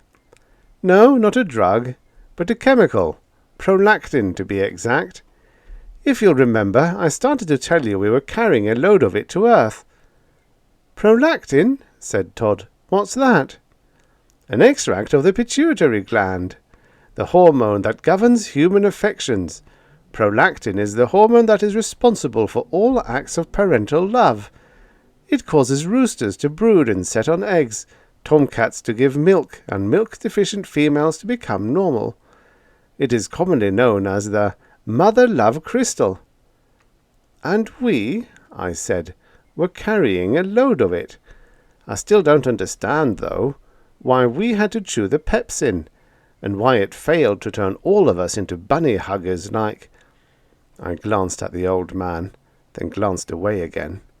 He looked at me fondly. "Well, you see," explained Biggs, "prolactin happens to be a pure protein, and pure proteins are insoluble in most things, alcohol, water, anything you might normally take in your diet.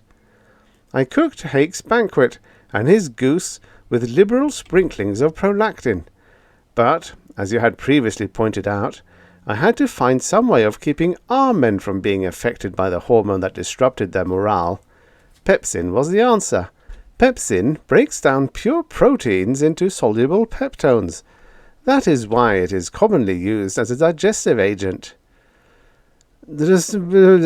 Mumbled the skipper soothingly. "Eh?" I demanded. "What's that?" Biggs looked embarrassed. "I'm not sure," he said, "but I think he's saying, 'You're a dear sweet baby, and I love you very much.' Sparks? I think maybe we'd better put him to bed until it wears off." So that was that. And maybe I shouldn't have told you all this. I don't know. Because the skipper, recovered now from his spell of maternal affection, is rather sensitive on the subject, and I'm still clicking the bug on the Saturn. Anyhow, now you know. But if you ever tell Cap Hansen that I told you, it's going to be just too bad for me. I may have to catch the next express for Pluto and points west. Me and Biggs both. There's not much mother love in Cap Hansen's right cross. The End. Subscribe for your daily stories of futures past. And now, for the next story. Spillthrough by Daniel F. Galouye. Originally published in Imagination Stories of Science and Fantasy, January 1953. Narrated by Tom Trussel. Like the sibilant, laboured breathing of a dying monster, the tortured ship wailed its death sobs as it floundered in deep hyperstellar space. Clanks, clanks, went the battered safety valve of the pile cooling system. Boom, boom, boom, boom. A severed and dangling piston rod crashed in monotonous rhythm against a deck beam as the rest of the auxiliary compression unit strained to satisfy its function. An offbeat bass viol strum added its depressive note to the symphony of destruction's aftermath. Throom, throom, throom, throom. It was a persistent expansion of plate metal reacting to heat from a ruptured tube jacket. Forward, in the control compartment of the cargo craft, the sounds were muted. But the intervening bulkheads did not lessen their portent. Brad Connolly ran a hand over the stubbles on his cheek and swayed forward in the bucket-type seat, his head falling to rest against the control column.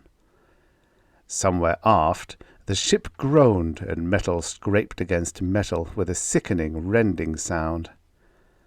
There was a lurch, and Brad was jerked to one side, his head ramming against the inclination control.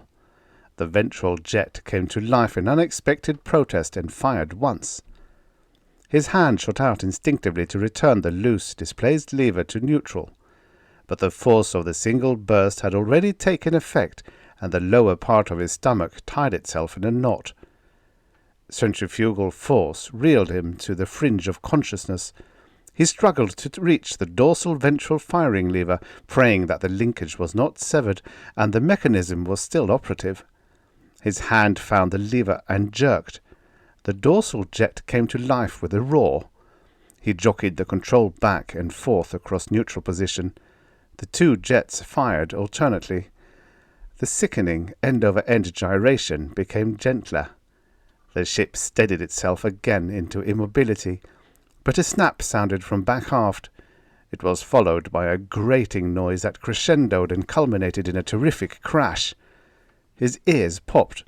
A clang reverberated, evidence of an automatic airlock sealing off another punctured section of the vessel. Shrugging fatigue from his body, he looked up at the panel.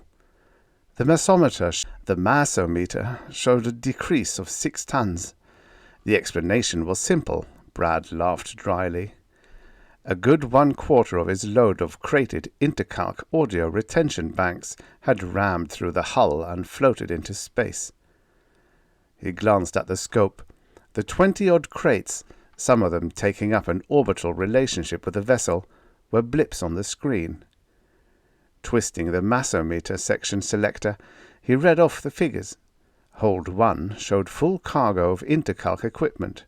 Hold 2, with its 30 bins of hematite, was intact.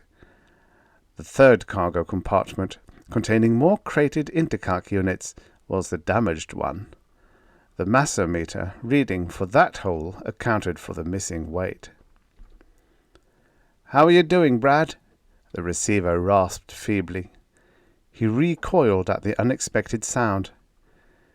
"She's still in one piece, Jim," he shouted to compensate for the strength the signal would lose in travelling the distance to the fleeing life craft. "Have you cleared through your second hyperjump yet?" "Getting ready to go into the third. There won't be any more communicating after that. Not with this short-range gear and your faulty transmitter. Find out the trouble yet?" Brad ignored the question. "How long, Jim?" His voice was eager. "How long before you get to port?" 3 jumps in 1 day. 7 more to go. That figures out to a little over 2 more days. Are making better time than we expected with this peanut. Allow 2 more days for the slow tows to return. Still think it'll hold together?" Brad was silent. "Brad," Jim's voice went into low gear, "I've still got enough juice to come back and pick you up. After all, 1 ship and 1 load of cargo. It's just not worth it. Brad listened to the ominous convulsions of the ship for a moment. Your orders are to continue to Vega 4. I'm sticking. But, Skipper, damn it! There's always the chance of spinning through into normal. That's a torturous way to go. Brad's lips brushed roughly against the bulkhead mic. If I fall through, it's just me, isn't it? Although the sound level was too low, he knew there was a sigh at the other end. Okay, the speaker whispered. If I can't convince you... Brad leaned against the bulkhead and shivered. He'd have to see whether he couldn't get more output from the heat converter, if he could chance going past the leaking pile again. Or was it the cold that was causing him to tremble? If he entered normal space at less than minimum breakthrough speed, he didn't complete the distasteful mental picture. He thought of his only functioning hyperdrive tube. Its gauge showed a power level that was only high enough to boost the craft back onto the hyperspace level when it started to conform with the normal tendency to fall through. How many times the tube could be counted on to repeat the performance, he couldn't guess. It might be painful if he should let the drop gain too much momentum before correcting. Human beings were built to cross the barrier in nothing longer than a microsecond. But, he resolved, he would worry about that when the time came. Why don't you let it go, Brad? The voice leaped through the grating again. Brad started. He thought Jim had cut the communication. You know the score. If we swing this, we can get all of West Cluster Supply's work. We'll need an extra ship, several of them. But with the contract, we'll be able to borrow as much as we want. Jim laughed. At least I'm glad there's a rational, mercenary motive. For a while I thought you were going through with that go-down-with-the-ship routine. Boom, boom, boom. The loose rod pounded with suddenly increasing fury. He lunged through the hatch. At least the compression unit was forward of the faulty pile, and while it did the job which automatic regulators had abandoned, he would not have to keep track of his time of exposure to hard radiation. Calling Spaceship Flurry. Repeat, calling Spaceship Flurry. Answer, please. Brad jerked his head off the panel ledge. Hot coffee from a container that his limp hand half-gripped sloshed over the brim and spilled on the deck. He turned a haggard, puzzled face to the bulkhead speaker. It had flooded the compartment with sound. Live, vibrant sound. The signal had been loud and clear, not weak, not like the one from Jim's life craft 2 jumps away.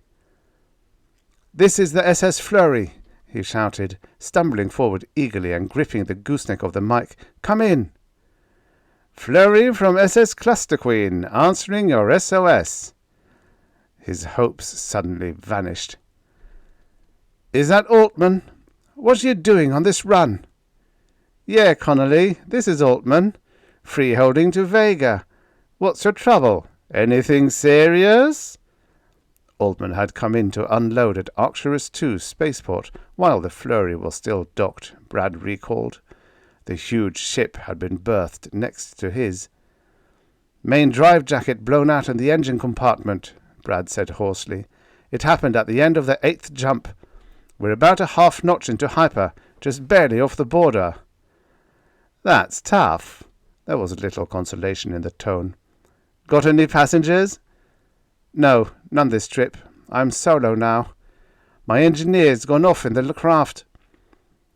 Can't you replace that jacket and limp through? Got a faulty gasket on the replacement. Can't be patched up. You're in a hell of a fix, Connolly. Even a lunar ferry pilot's got enough sense to check his spare parts before blast-off. I check mine after each landing. There isn't much that can happen to it when the pile's cold. Can you give me a tow, Altman? Can't do that, Connolly. I'm not... If you'll just give me a boost, then, to the crest of this hyperjump, then I won't have to worry about slipping through. Like I started to tell you, Altman intoned insistently. One of my grapples is sheared. You still have 2 more. This wise boy ain't gonna take a chance of a line snapping and knocking a hunk out of my hull, especially when you got cargo spilling all over space. Brad clenched his fists. He spoke through his teeth. Look, Altman, regulations say— I gotta help you, the other cut him short. I know that, pal. That's why I happen to be stopping off at this not-too-enticing spot, and I'm offering help. Come aboard any time you want. And hang up a free salvage sign on the flurry. Altman didn't answer. Twisting the gooseneck in his hand, Brad sucked in a deep breath and blew it out in a rush. But he didn't say what had leaped into his mind. Instead, he glanced over at the panel's screen. Altman's ship showed up there, a large greenish-yellow blip. There were other small dots on the scope too. As he looked, the large blip coasted over to one of the dots. The two became one mark on the screen. "You're picking up my cargo!" Brad shouted. "This stuff's not in orbit around the flurry ain't yours any longer, Connolly," Altman laughed. "You ought to bone up on your salvage laws." "You damned scavenger!" Now, Brad," the other said smoothly. "What would you do if you were in my position? Would you let top priority cargo slip through to normal and get lost off the hyperlane? Or would you scoop it up and bring it in for bonus price?" "You're not after a bonus," Brad roared into the mic. "You're after a contract. Altman, I'll pay 2,000 for a 10-minute tow-up arc. That's almost wipe out my profit on this haul." "No sale." Brad gripped the mic with both hands. "So you're just going to sit around and pick up cargo droppings?" "The book says I gotta stick around until you come aboard, until you get underway on hyperpower, or until there just ain't any more ship or crew. Might as well pick up cargo. There's nothing else to do." "And when I come aboard, you'll want to unload the flurry too, I take it." "Wouldn't you?" Half the spilled crates were in close orbit around the SS Flurry. The Tri-D scope showed that. Brad estimated distances of several of the objects as he clamped the helmet to the neckring of his suit and clattered to the pilot compartment airlock. In the lock, he unsnapped the hand propulsor from its bulkhead niche and clamped it to his wrist plate while the outer hatch swung open and the lock's air exploded into a void encrusted with a crisscross of vivid, varicolored lines. The individual streaks, he estimated, averaged at least 10 degrees in length. That indicated he was a reasonable period of time away from Spillthrough into normal space, where the lines would compress into the myriad normal pinpoints that were stars, undistorted by hyperspace perspective. When the streaks decreased to 4 or 5 degrees, he reminded himself, that was the time to start worrying about dropping out the bottom of the trough. He waited until one of the square, tumbling objects rolled by, obscuring sections of the out-of-focus celestial sphere as it whirled in its orbit. Timing it, he waited for the box to complete another revolution. Just before it arrived the third time, he pushed off. As he closed in on the crate, he knew his timing had been correct. He intercepted it directly above the hatch and clung clumsily to a hand-ring as its greater mass swept him along in an altered orbit. A quick blast from his propulsor eliminated the rotation he had imparted to the object, and he reoriented himself with respect to the ship. Spotting the ruptured side plate where the cargo had burst through the hull, he steered his catch toward the hole with short bursts of power. The bent plate made a natural ramp down which he slid the crate onto the gravity-fluxed deck. Inside, he degravitated the chamber, floated the box into position, and double-lashed it to the deck. Pushing away from the ship again, he checked the length of the stellar grid streaks. They were still approximately 10 degrees long. It looked hopeful. He might have time to collect all the orbiting cargo before he got dangerously close to Spillthrough. Then he'd see about pushing on up arc until the fuzzy streaks stretched to 40 or 50 degrees, perhaps even 90, if he could allow himself the luxury of wishful thinking. There he'd be at quarter crest, and would have time to rest before worrying about being drawn down the arc again toward normal space. While he jockeyed the fourth crate into the hold, a huge shadow suddenly blotched out part of the star lines off to the port side. It was the Cluster Queen pursuing a crate not in orbit around the flurry. Brad shrugged. He'd be unable to pick up the ones that far out anyway. But his head jerked upright in the helmet suddenly. If Altman was after a free box, he realized, the Cluster Queen could not appear in sharp outline to an observer in the flurry system. The flurry, sliding down the hyperspatial arc with its orbiting crates, would be moving slowly toward normal space in response to the interdimensional pull exerted by its warp flux rectifier hidden inaccessibly in the bowels of the pile, as it was on most outdated ships. But the free boxes, in another time-space system with the Cluster Queen, would be stationary on the arc, and would appear increasingly fuzzy as the planal displacement between the two systems became greater. The truth, Brad realized, was that the Cluster Queen was drawing closer both spatially and on the descending node of the hyperspatial arc. Altman was violating the law.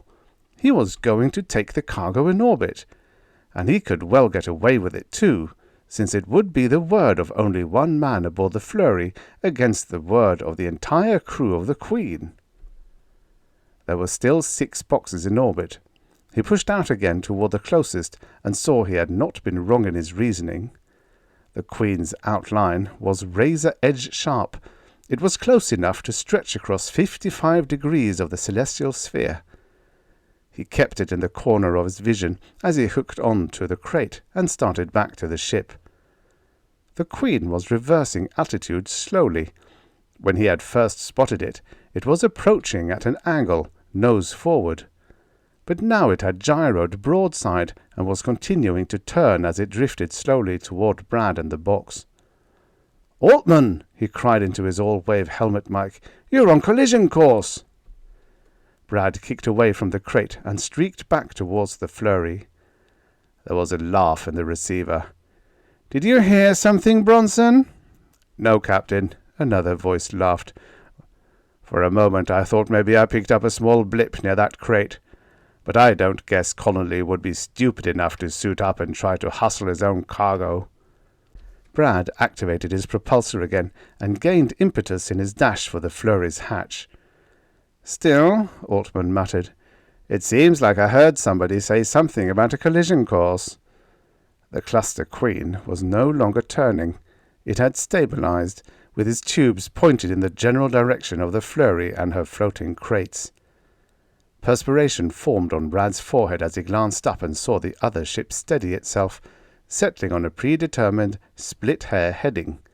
Somebody, he realized grimly, was doing a good job of aiming the vessel's stern. He got additional speed out of his propulsor, but the tubes swung slowly as he covered more of the distance to his hatch. It seemed he couldn't escape his position of looking up into the mouths of the jets. "I don't know, boss," the speaker near his ear sounded again. "Maybe he is out there." "We better not take chances, then." Altman was not hiding the heavy sarcasm in his words. "Blast away!" Brad kicked sideways, stiffened his arm, and hit the wrist jet full force. He shot to one side on a course parallel with the flurry. A blinding gusher of raw energy exploded, a cone of blistering, scintillating force that streaked through space between himself and the disabled ship. The aiming was perfect. Had he not swerved off when he did, had he stayed on his original course, he would have been in the center of the lance of hell power. As he drifted shakily into the hatch, the Queen wasn't even a dot against the trellis of star traces. But, while he looked, a miniature lance of flame burst in the general direction in which Altman's vessel had gone, scores of miles away. He was maneuvering a standard turn to approach again, Brad realized.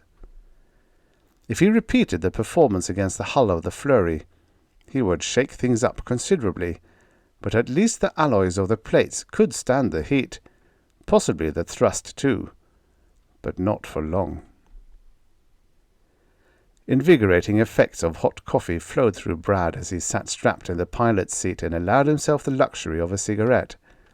But his eyes were fastened on the screen. The cluster queen was drawing up to the last orbiting crate. He watched the large blip and the dot become one. Abruptly there was motion in the direct view port overhead. The queen and the crate drifted into view. He switched his gaze from the screen and watched grapples clamp the crate like giant mandibles, drawing it into the queen. His chest and abdomen hurt, and he wanted to get out of the seat and stretch, move around, do something. But that might be disastrous. If Altman was going to play any more tricks with his tubes, he would be ready to do it now, after the last box had been retrieved. And Brad realized it wouldn't be healthy being shaken around inside an erratically spinning compartment. "That's the last one, Altman," he spoke dully into the mic. "Say," the irony was still in the other's voice, "were you out there when we blasted to avoid collision?" Brad said nothing. "Sorry if we warmed your tail," Altman continued, "but you should have stayed inside. Our instruments show you're getting close to Spillthrough. Ain't you gonna do anything about it?" Brad snapped to alertness. Now he realized the origin of the pains in his stomach and chest, the pinprick sensations that seemed to be spreading throughout his flesh.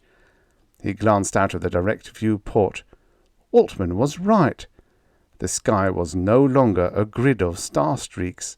The lines had shrunken. Their lengths now stretched scarcely over 3 or 4 degrees. The scope showed the queen was still there spatially, but the fuzziness of her outline indicated she was well out of danger, high up on the ascending node of the arc. "What's on the program, Altman?" Brad asked bitterly. "Let me guess. I slipped through the barrier. Passage at slow speed makes pretty much of a pulpy mess out of my body.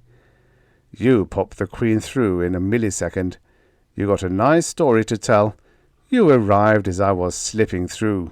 You couldn't do anything to stop me. You plunged through after me. With a dead skipper aboard, the ship and cargo were free to the first one who came along. You took the cargo, it being high-priority stuff.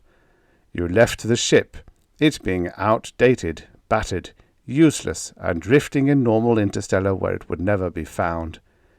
You took what was left of the skipper, it being good evidence to substantiate your tale. Now, Brad boy," Altman stretched the words out in mock reprimand, "you know I wouldn't do a thing like that. You know the West Cluster contract doesn't mean that much to me." There was a long silence. Apparently Altman wasn't going to interrupt it. Brad looked back at the scope. The queen had withdrawn spatially and hyperspatially. The pains in his body rose sharply, and he grimaced, biting down on his lips. A knife slipped into his abdomen, twisted and shot up through his chest and into his head. Then an incendiary bomb went off somewhere in his stomach. He reached for the control of the good main hyperjet. Then, as his face contorted with near agony, he punched down on it. The pain left swiftly. The ship rattled and clanked and ground hatefully, its new cacophony of protest drowning out the old clanks, boom, and throom. The small blurs in the sky elongated 5 degrees, 10, 12, 20, 25, 40. The cluster queen's outline on the scope became sharp and then faded into fuzziness once more as the flurry passed it hyperspatially along the ascending node of the arc. He pressed the normal drive jet lever, and it spluttered weakly, creating not even enough discordant sounds in the racked ship to drown out the boom, throom, clanks symphony. The dot on the scope, representing the queen, faded into insignificance. With a sweep of his hand, he killed power in the automatic distress transmitter. Now it would take the queen a little while to get a bearing on him along 4 coordinates. It would be a reprieve of several hours. Even the fleet ships couldn't do it in less time than that without a signal to home in on. He had no idea what the skipper of the Queen would do next. But at the moment he wasn't interested.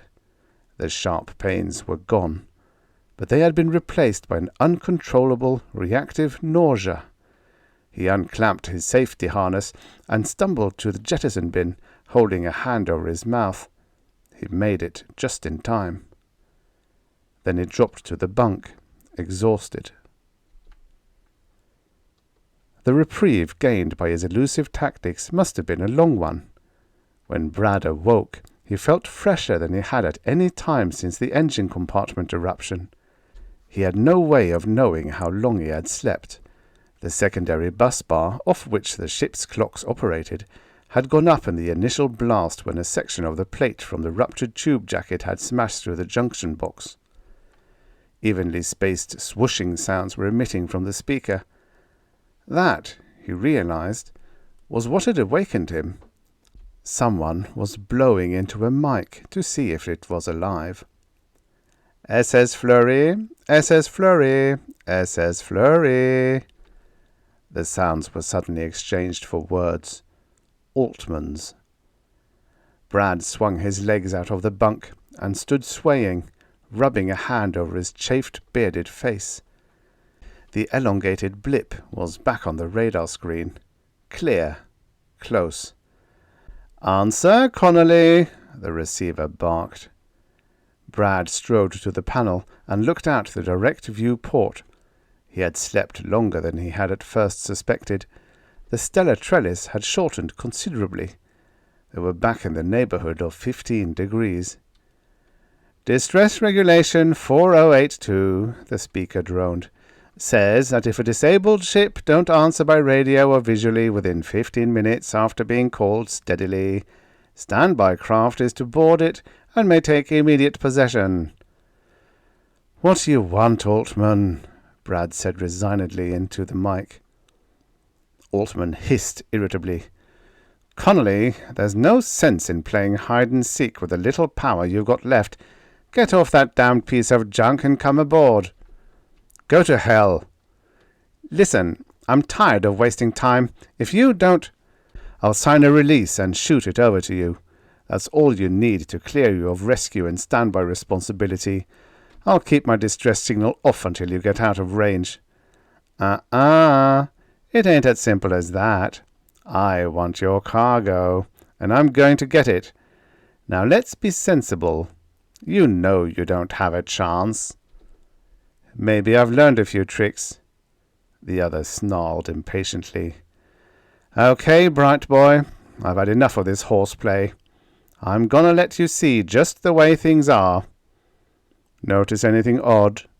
Any peculiar noises aboard the Flurry?" Brad cocked his head toward the stern. The complaining clanks and groans and offbeat thumpings maintained their steady rhythm. There were some new noises. "I've been listening to it get louder for the past 3 hours, Altman hinted. Then Brad's ears picked it up. An erratic, excited, clackety-clack, clackety-clack. He gasped. Altman laughed. "That counter's setting up quite a sing-song, ain't it? I sort of think that pile might go boom in a few hours. But I'm hoping I can get your cargo aboard before then. You can come too if you want." Brad swung swiftly and lurched for the passageway aft. "Wish I was there to help you with the CAD rod insertions," the laughing voice raced after him. The dial on the forward side of the shielded bulkhead read 00.024. He applied the figure to the adjacent graph and learned he could remain in the engine compartment for 1 minute and 14 seconds with a safety factor of 10%. In that period of time, he rationalized, he ought to be able to insert a sufficient number of cadmium control rods to bring the pile under control. The counter clicked gratingly overhead as he undogged the hatch, swung it open, and lunged into the steam-tormented acrid compartment. He broke open the first locker and jerked the remaining 3 CAD rods from their racks. Coughing and waving smoke from in front of his face, he swung open the door of the first reserve compartment. It was empty. The second reserve compartment was empty too, as were the 2 emergency compartments. Only 3 cadmium rods when he needed at least 3 dozen. In a rapid dash around the pile block, he inserted the rods at spaced intervals in their slots. At least they would mean a few hours' grace. As he slid the last rod in, he cursed himself and swore that if he ever commanded another ship, he would not leave it unmanned at the dock, specifically if there was somebody like Altman berthed anywhere at the same spaceport. The ruptured hypertube jacket, he wondered suddenly, not losing his count of seconds. It seemed unlikely now that it had let go as a result of defective material. He stepped to the flange that connected it with the stern bulkhead. The tube, inactivated immediately after the blowout, was cold. He looked where his suspicions directed. The aperture control valve had been readjusted. It had been displaced a full 15 degrees on the top side of optimum power. A cunning setting, one that would trap and concentrate enough residual dye ions at normal power output to cut loose somewhere between the 5th and 10th jump. He thought, too, of his transmitter that hadn't been powerful enough to reach farther than a couple of jumps since he had left spaceport. When, he asked himself, had Altman's radioman worked on it? After he slammed the hatch and dogged it, he leaned against the thick metal for a long while. The clack-clack overhead was somewhat pacified, but it wouldn't remain that way long. He quelled the fear sensations that were racing through him and tried to think. How long had it been since Jim left? He was 3 jumps away a few hours ago. Or was it longer than that? And he still had 7 to go. Or was it 6? Had it been just a few hours ago? Or was it days? He had slept some. Twice, he believed, since then. But for how long? And if the tow ships did make it back in time, would they have spare rods? He gave it up as a hopeless speculation and started back up the passageway, shoulders drooping. Karoom! The new sound reverberated through the agonized vessel, and the bulkheads of the passageway shuddered in fanatic sympathy with it. The deck shifted crazily beneath his feet, and a port beam, the bulkhead and the rest of the ship following it, swung over to crash into his shoulder. A stabbing pain shot up his arm as he slid down the tilting wall and landed in the right angle between the deck and the bulkhead. Massaging the torn ligament in his arm, he sat up and swayed dizzily in resonance with the pendulum-like motion of the vessel. Then he struggled to his feet and stood upright, one foot planted at an angle against the deck and the other against the port bulkhead. Overhead was a corresponding juncture made by the ceiling plate and the starboard bulkhead. Nausea welled as he tried to adjust to the new, perverted up-and-down references. He didn't have to wonder what had happened. The starboard grey coil that ran under the overheated converter, he knew, had finally shorted out. The port coil was still operated normally. He considered turning it off, but conceded it was better to struggle around in an apparently listing ship than to be racked by the nausea of weightlessness. Straddling the deck and port bulkhead, he waddled back to the hatchway, threw a leg over its edge, and lifted himself into the control compartment, sliding down the floor to the port side. He worked his way to the control seat, readjusted its tilt, and crawled in it. Then he tore a strip out of his jacket and wrapped it around his shoulder as tightly as he could. The pressure eased the pain in his aching muscle. The air gauge showed an almost normal 29.32 pounds, sufficient oxygen content, and a satisfactory circulatory rate. He eagerly fished a cigarette from his jacket. He had earned it, he assured himself. While he smoked, he counted on the screen the amount of cargo that had spilled out when the loose crates had lurched with the vessel. Almost as fast as he counted it, the cluster queen swooped down on it and scooped it into a hatch. Numbed, he found he could no longer react to the total disregard of his rights with any degree of excited resentment. He closed his eyes indifferently. Shuddering, He squeezed the cylinder of tobacco between his fingers without being aware of the action. The glowing end bent back and burned his knuckle. Tossing the cigarette away, he realized suddenly his fight was futile. He couldn't possibly hold out until Jim returned, or in the hope that some other vessel would happen along. The pile, his arm, Spillthrough, the flurry threatening to break in two. He enumerated all the factors. If he went aboard the Cluster Queen now, Altman would at least give him passage to port. Any charges Brad would make would never hold up without substantiation, and Altman would see that he brought nothing with him that could back up the accusations. It would be just as easy for the crew of the Queen to prove that Brad Connolly had conceived the whole weird account of assault and piracy as a means of winning back the cargo he was faced with losing. He knew, however, that no matter what happened, he could kiss the flurry goodbye. Altman would never allow it to reach port. There might be evidence aboard, perhaps evidence as simple as fingerprints, to prove that Altman or one of his crew had tampered with the machinery. Brad reached out to extend the gooseneck of the mic toward him. But the stellar grid showing through the direct view port was blotted out suddenly. He jerked his gaze to the scope. The Queen was overhead, almost within grappling distance. He started to shout out, but at the same time brilliant hell exploded outside. The Cluster Queen's jet wash raked across the upper bow of the flurry, throwing its nose down and its tail up and over in a hateful, wrenching spin. The spin continued, losing none of its neck-snapping vehemence, as the Queen burst off into space. The harness cut across Brad's aching arm and set up a new, rending torture, but his good arm shot out and found the forward belly-jet lever. With what mushily reacted like the last erg of energy in the normal drive converter tanks, the jet responded feebly. He nursed the power carefully, determined not to waste juice through overcorrection. Finally, the flurry steadied and resumed immobility of attitude.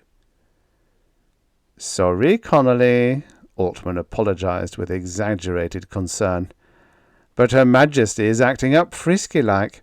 Can't seem to do much with her. Maybe if you came aboard we might find some way to quiet her down. How about it?" Brad bit his lips and tightened his good fist until fingernails knifed into the palm. "No, damn you!" he shouted with all the volume his lungs could muster. He summoned all the space-wise epithets any stevedore or crewman had ever used, added a few he imagined no one had thought of before, and held them in abeyance until Altman would answer. But no sound came out of the speaker. The reason was apparent on the scope. A half-dozen of the massive crates had crashed through the hull, this time out of hold number 1, the massometer showed, and the Cluster Queen was on her way to take them aboard. But he was more concerned with another complication. The red power utilization indicator of the good hypertube was in motion, swinging back to 0 on its dial. He saw the flicker of the needle in the corner of his vision. He checked the suspicion against the blips on the scope and obtained verification. The outlines of the Queen and the crates were fuzzy, despite the fact that they were still nearby spatially. The fuzziness could only result from the flurries being removed hyperspatially from that vicinity. He had accidentally touched the hyperjet lever while applying normal power to correct the three-dimensional spin. Which way had he moved it? Had he gone further into hyperspace? Or had he fallen further down the descending node towards Spillthrough? Studying sensations in his body for an indication of abnormal pain, he stared abruptly out the viewport. The twisting pain was there, inside his chest. The star lines were short. He swore and scowled at his luck. Then, as the pain intensified, he grasped the lever of the hyperjet again and thrust it forward. The tube sputtered feebly, came on full force for a second, sputtered again, and was silent. He jerked the lever back and forth on the forward side of neutral and rammed it desperately all the way forward. The tube coughed, grabbed once more for a moment, and sputtered out. He goosed it 4 more times, but only got 2 boosts as a result. Then he twisted it past the stop to the first emergency position. It wheezed, fired for 2 seconds, and died. Sweat forming in beads on his face, he ignored the pain in his shoulder and reached to the control column with his injured arm. He swung back the second safety stop bar out of the way and rammed the lever all the way forward. The tube fired for another second, but that was all. He had used the last erg. But how much time had he bought with his final means of retreat from the Spillthrough trough? He checked the celestial crisscrosses. Not much. Altman, he wondered suddenly. Where was the cluster queen? It wasn't showing up on the scope any longer. Neither were the crates. Had he retrieved them and shoved off?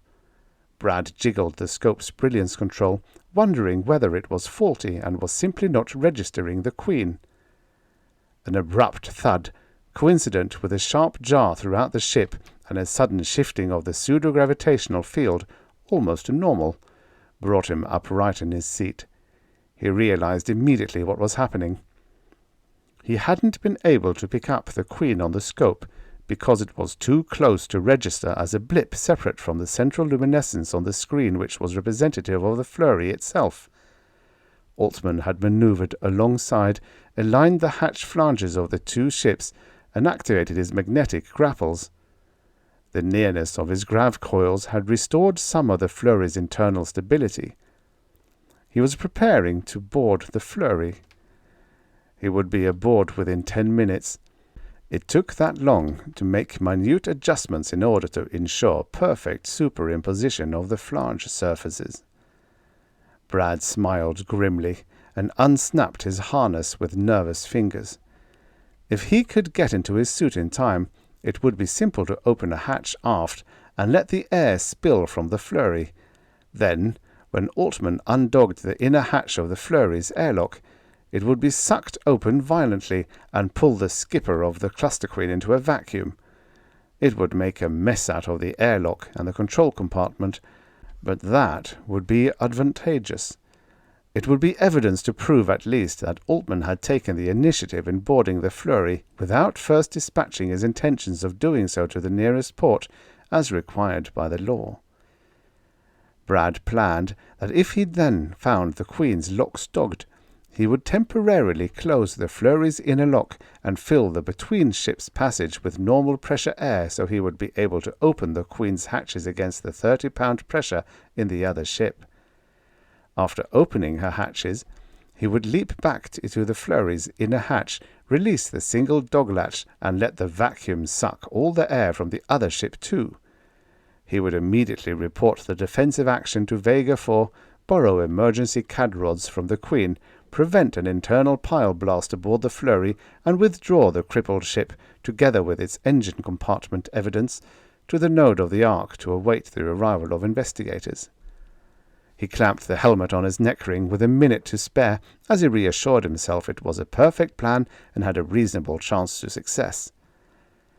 It was one, too, that required no physical exertion. He couldn't go through any rough stuff with his sprained arm. Stiffening, he watched the first of the 6 dog latches on the hatch swing to the unlocked position. He moved over against the starboard bulkhead, well away from the hatch. He would have to get out of the suit again, and it would be a messy job if he were standing close to Altman when the vacuum went to work on him. The final dog latch unsnapped. The hatch crashed open, and he imagined he could almost hear the swoosh of escaping air. Instead, he heard a mocking voice over his audio. "You were right, Captain," the voice laughed. "Who'd think Connolly would try a trick like that?" Altman taunted, extending a spacesuit-clad leg across the hatch legs. "You would and did. He'll probably be right behind the hatch to the left there, boss." Brad sprang forward, but Altman turned suddenly in his direction and pointed a gun at Brad's stomach. It checked the attack. Brad backed away hopelessly. "Okay." Altman jerked his head in the confines of the helmet. "Go to work." The crewman from the Queen stepped into the control cabin and walked toward the passageway aft while Altman held the gun on Brad. "Think you can do it quick enough?" Altman asked the crewman. "Radiation, you know." The crewman thrust the wide-mouthed gun above his shoulder where Altman could see it. "It'll just take one shot with this." He disappeared down the passageway. "Hell, Captain," the voice sounded a minute later. "It's dead. He must have used up all his reserve juice in that last surge upward." "Okay," Altman smiled, a weird, distorted smile as seen through the thick, rounded helmet. "Come on back." He looked at Brad. "So you can't pull away from the trough any longer? That's tough." Brad wanted to say, "Okay, Altman, I'll go aboard the Queen with you." But he didn't. He realized the plea would have been futile anyway as he watched the crewman rejoin Altman and heard the latter say, "Just think, Connolly, you could have come aboard. I would have let you a while back. But you've made this thing too tough and gave my boys the chance to convince me we might have slipped up somewhere and you might be able to prove your side of the story." The pair retreated to the airlock. Brad stood motionless, staring, not breathing. "The pile'll hold," the crewman announced, "for another 4 hours, just about." "Fine," Altman exclaimed. "This junk'll slip through within an hour. That'll give us another 3 hours, at least, to get this stiff aboard the Queen and transfer cargo before she blows. Then we can mop up on whatever crates we've—" But the airlock closed, and the rest of his words were cut off. If he could only get cleaned up before it came. If he could only enjoy the luxury of a bath, a shave, clean clothes. Brad laughed at the last item, wondering how clothes would be expected to remain clean if they were on someone making the Spillthrough transition at coasting speed. The flurry lurched as the Queen cut loose and blasted away. Brad had watched the pressure gauge climb back to normal and was removing his helmet at the time. The ship's one-sided gravity field caught hold unexpectedly, and he toppled to the deck, rolling to the port bulkhead. His hurt shoulder rammed into metal, and new pain knifed into existence as the heavy helmet clattered down and crashed against his head. The blow almost stunned him, but it left him with enough awareness to wish it had knocked him insensible, permanently insensible. The scope showed more cargo had spilled out in the last lurch. The Queen started over toward the crates, but coasted past, turned and came back to take post spatially alongside the disabled craft. Already the other ship's outline was beginning to blur as the flurry slipped away from her hyperspatially, down the arc. Brad straddle-stepped on the deck and bulkhead to the control column, and broke out his pack of cigarettes. Suddenly his feet left the deck. The port grav coil had gone out, he realized grimly, the current having dropped below the minimum requirements. For a moment he became concerned over weightlessness. Then he cut in the heeled magna grips of his suit and clanged onto the floor. At least he wasn't confronted with a topsy-turvy ship any longer. He blew a cloud of smoke into the air and half-centered his attention on the scope. 2 more crates had left the flurry's holds. With the grav fields out on the ship, they did not take up orbit. They just floated away at an almost imperceptible speed. But the Queen was still apparently not interested in picking them up. There would be plenty of time to do that. Right now she must stick close to the flurry spatially, Brad realized, so her instruments would indicate the moment the spill-through to normal space occurred, so her crew could get to work. As though hypnotized in inconsequential thought, he watched the crates slowly draw away. Almost incredibly expensive cargo. Cargo that Altman would surely not allow to go unrecovered. Even as booty, the crated equipment would bring every bit of what it was worth. But Altman would see that they were delivered, every one of them. A contract with West Cluster meant a good deal more than the face value of the one shipment of intercalc banks. Brad started, and his face became alive with expression as a sudden realization drove home. It was followed almost immediately by a second jarring consideration.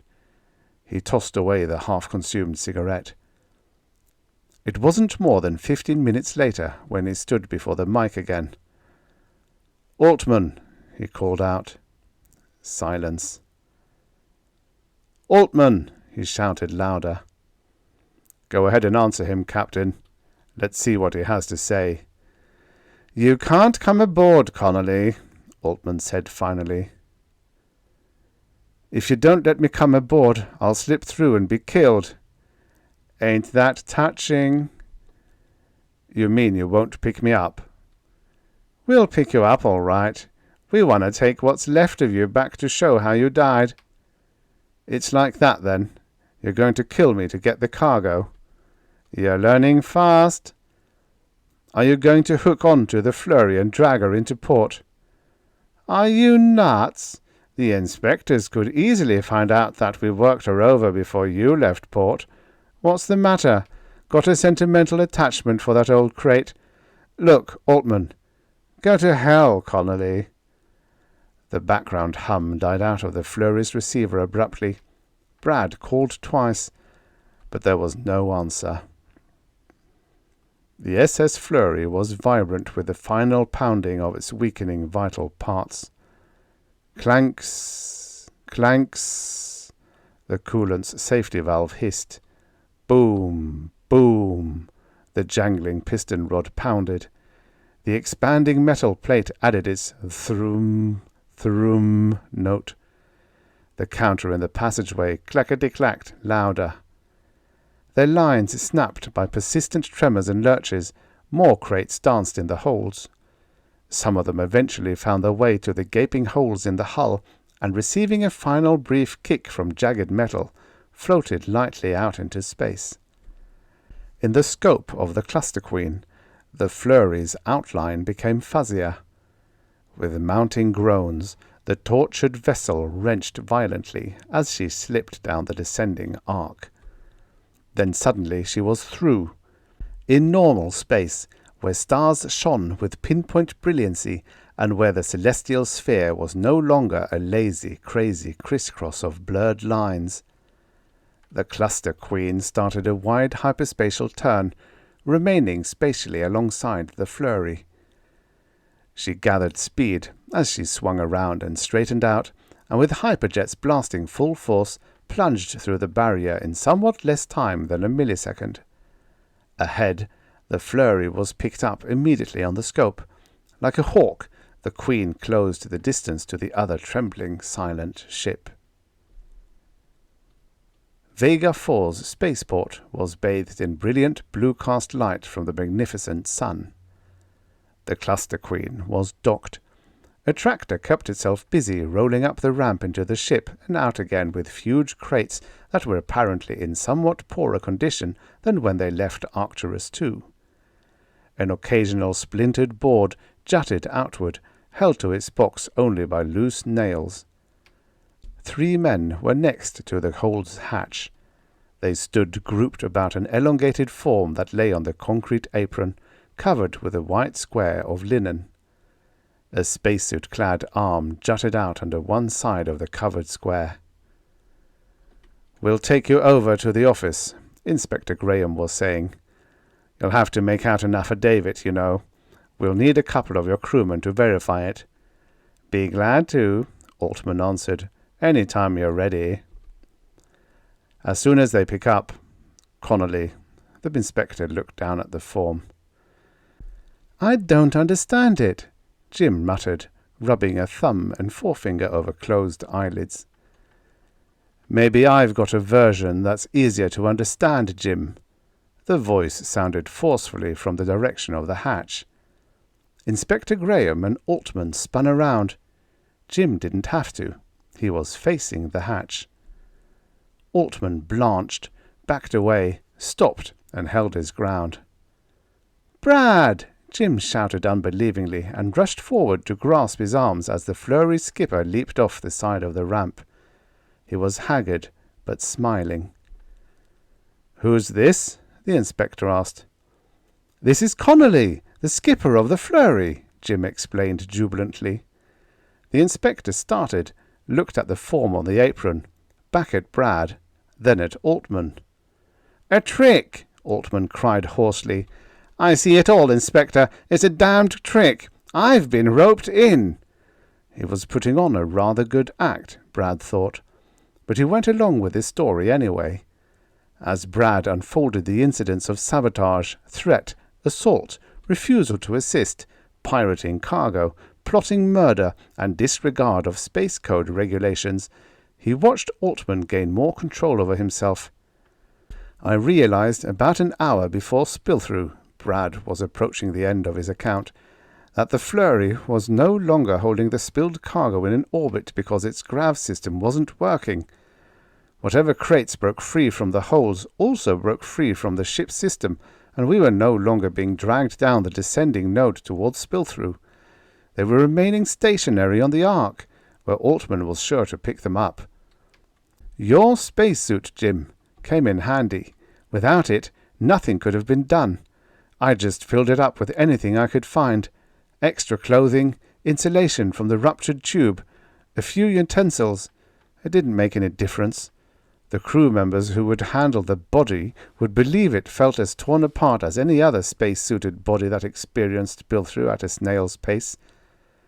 To add weight, I broke open a bin of hematite and poured about 100 pounds or so of the stuff into the suit. I stirred it gently, got more hematite, red ochre, you know, and half-filled the helmet.